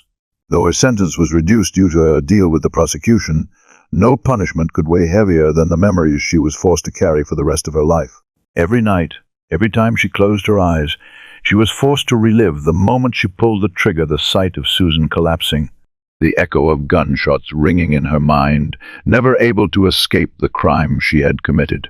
Abraham Shakespeare won the lottery jackpot, his life changing in an instant. But not long after, he mysteriously disappeared. People said that he was surrounded by money hunters who saw him as nothing more than a cash cow. And then Didi Moore appeared, a successful businesswoman who claimed to be Abraham's trustworthy friend. But was she really helping him? Or was there something darker hidden behind the facade? Plant City, Florida, January 26, 2010. One of the biggest mysteries in Tampa's history was about to be revealed. Dozens of reporters crowded together, camera lenses pointed directly at a piece of land being excavated. Everyone was waiting for the answer to the question that had haunted the public for months. Abraham Shakespeare, the lottery millionaire who had vanished without a trace, was he still alive or already dead? 3 years after his life-changing win, Abraham suddenly went missing, and no one knew where he was. In November 2009, his family reported him to the police, but no one had any leads on his whereabouts. Nearly 2 months later, the case took a chilling turn. A mysterious excavation began after the police received information from none other than Abraham's close friend and financial advisor, Didi Moore. There were up to 30, maybe even 40 news crews gathered at the scene, eager to capture the first glimpse of what could be the ultimate proof of Abraham Shakespeare's fate. And as the last layer of soil was lifted, the truth began to emerge. Born in 1972 in Plant City, Florida, Doris Donegan, also known as Didi, always longed for a better life. As a child, she was an active member of women's Bible study classes, but as she grew older, she started feeling that something was missing. She became increasingly aware of her humble origins, a reality she tried to hide throughout her high school years. But instead of letting poverty hold her back, Didi nurtured an unrelenting determination. She was going to succeed at all costs. After graduating, Didi enrolled in training courses and became a certified nursing assistant, CNA. Not long after, she married James Moore, a man from Plant City, and 3 years later, they welcomed a son. But Didi didn't want to settle for a stable job. She wanted more. In 2004, fueled by her burning ambition, Didi started her own business and quickly found success. From a girl who grew up in poverty, she rose to become a wealthy and powerful woman. But Didi wasn't satisfied with simply enjoying her riches. She wanted to share her story, to inspire others with her journey from rags to riches by writing a book. And then, fate led her to Abraham Shakespeare, the man who had won millions in the lottery. This encounter not only changed Didi's life, but also marked the beginning of a horrifying mystery. Abraham Shakespeare grew up in Lakeland, Florida, in circumstances even harsher than Didi. He dropped out of school early, but instead of following the path of many other young men in the neighborhood who fell into gangs or drug addiction, Abraham chose to become a hard-working laborer. He was not an addict, nor was he a criminal, but his life seemed destined to be a constant struggle with meager wages. Until one day, everything changed. In October 2006, in a rare moment of luck, Abraham bought a lottery ticket at a convenience store. And no one could have imagined that the ticket would win him a $30 million jackpot. Choosing to receive a lump sum payment after taxes, Abraham took home approximately $12.7 million. From a manual laborer, he stepped into the world of millionaires. He bought a mansion in an upscale neighborhood, purchased a fleet of BMWs worth hundreds of thousands of dollars. But fortune came quickly and disappeared just as fast. In less than 2 years of spending and generously lending money to friends, Abraham's bank account rapidly dwindled. By the end of 2008, when he met Didi Moore, he had only a little over $1 million left. This meeting was no coincidence. A mutual friend had arranged for Didi to meet Abraham, and immediately Didi realized he didn't need a writer to tell his story. He needed a financial manager. And Didi, with her extensive business experience, was ready to take on that role. Before long, Didi was not only helping Abraham manage his finances, but also assisting him in recovering up to $8 million stat he had lent to friends over the past 2 years. But did Didi truly want to help Abraham, or did she have an entirely different plan? This question could only be answered by the horrifying truth that followed. On November 9, 2009, a man named Cedric Adama walked into the police station with growing concern. His cousin, Abraham Shakespeare, the man whose life had changed after winning millions from the Florida lottery, had vanished without a trace. Cedric was not the only one who had borrowed money from Abraham, but unlike many others, he claimed to have fully repaid his debt. However, what was strange was that for the past 8 months, Cedric had not directly returned the money to Abraham, but had instead transferred it to a woman named Didi Moore. And now, after 7 months without any news from his cousin, Cedric decided to report Abraham's disappearance to the police. The police immediately launched an investigation, and the first person they sought out was Didi Moore. At that time, Didi had recently divorced, but more significantly, she had moved into the multi-million-dollar mansion that previously belonged to Abraham Shakespeare. When asked, Didi showed no signs of worry or secrecy. She explained that Abraham had voluntarily sold the house to her at his own request. Not only that, but he had also given her full control over most of his assets. She even provided a signed power of attorney from Abraham to prove her statement. Didi enthusiastically cooperated, providing all financial records related to Abraham. But there was one crucial question she could not answer. Where exactly was Abraham Shakespeare? According to Didi, Abraham had decided to keep his whereabouts a secret, even from her. But she insisted she was still in contact with him. To prove it right in front of the investigators, Didi pulled out her phone and sent a message.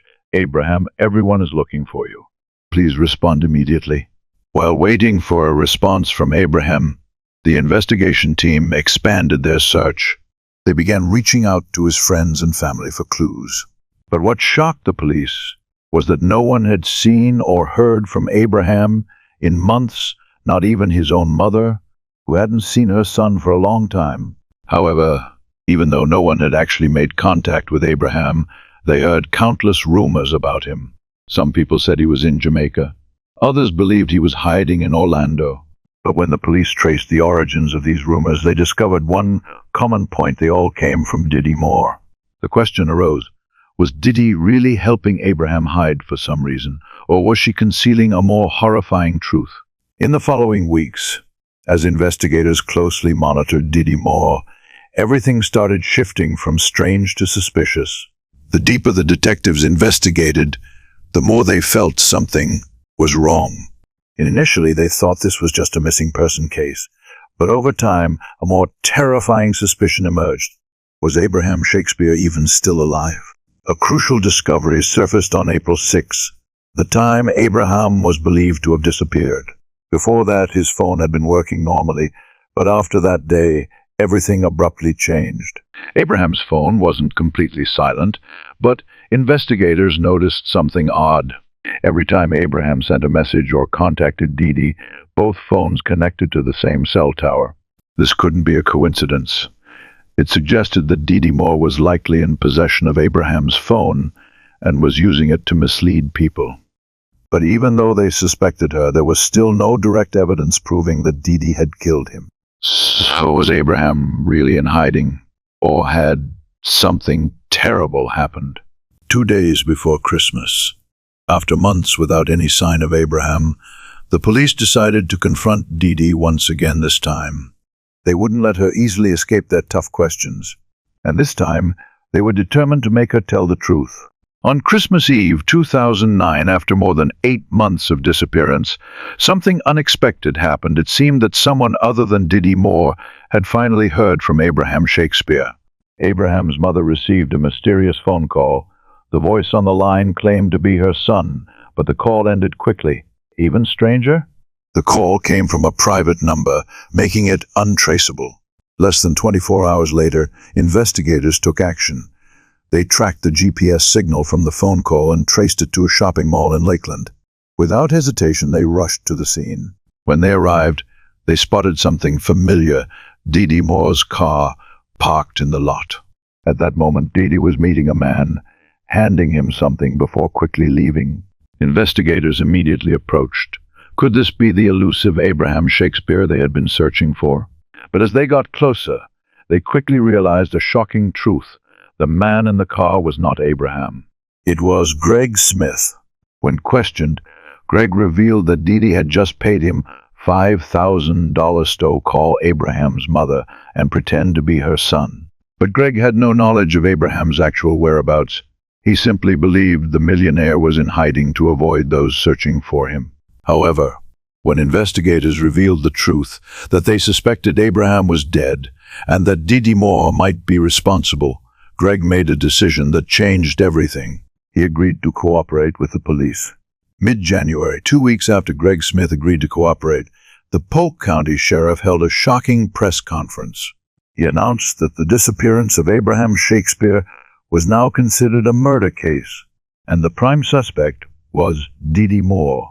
Dee Dee reacted with complete surprise, claiming she was utterly shocked by the accusation. But just a few days later, she proactively reached out to Greg Smith, and that was her biggest mistake. Greg immediately reported to the investigators, and they quickly devised a trap. They instructed Greg to call Dee Dee back, mentioning someone with a drug-related criminal record in the federal system, someone who could take the fall for Abraham's death. Dee Dee took the bait instantly. She wanted a meeting. On January 21, the meeting took place. But there was one thing Dee Dee was unaware of. The man she believed would take the blame for her was actually an undercover police officer. During the meeting, Dee Dee was cautious but couldn't entirely hide the truth. She insisted that the police were trying to set her up, but vaguely admitted that Abraham was dead. However, she also added something strange. He will return. He will return on Christmas. But then Dee Dee revealed her true nature. She offered to pay the man to take the blame. She was willing to pay any amount, but the undercover officer didn't stop there. He continued to press her, pushing Dee Dee to reveal details about the murder and the location of Abraham's body. Dee Dee hesitated but eventually said, "Let me see if I can find out." That sentence was enough to mark a turning point in the investigation. The trap was closing in, and Dee Dee Moore's time was running out. 4 days later, on January 25, Dee Dee Moore arranged another meeting with Greg Smith. But this time, she didn't just bring words, she brought deadly evidence. In her hands was a .38 caliber Wesson revolver. She handed it to Greg without hesitation. Then she drove to a house in Plant City, a house she had purchased using Abraham Shakespeare's money. Upon arrival, Dee Dee pointed to a specific spot and coldly said, "His body is right here." Greg Smith knew he had just obtained the most crucial piece of evidence. He immediately reported to the Polk County Sheriff. Less than 24 hours later, investigators arrived, quietly beginning excavation, while dozens of reporters from across Central Florida watched their every move.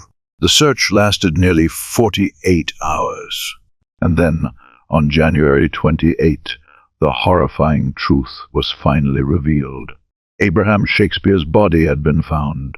Identified through fingerprints, the medical examiner concluded that Abraham had been shot twice in the chest. As the news spread, grief filled the air.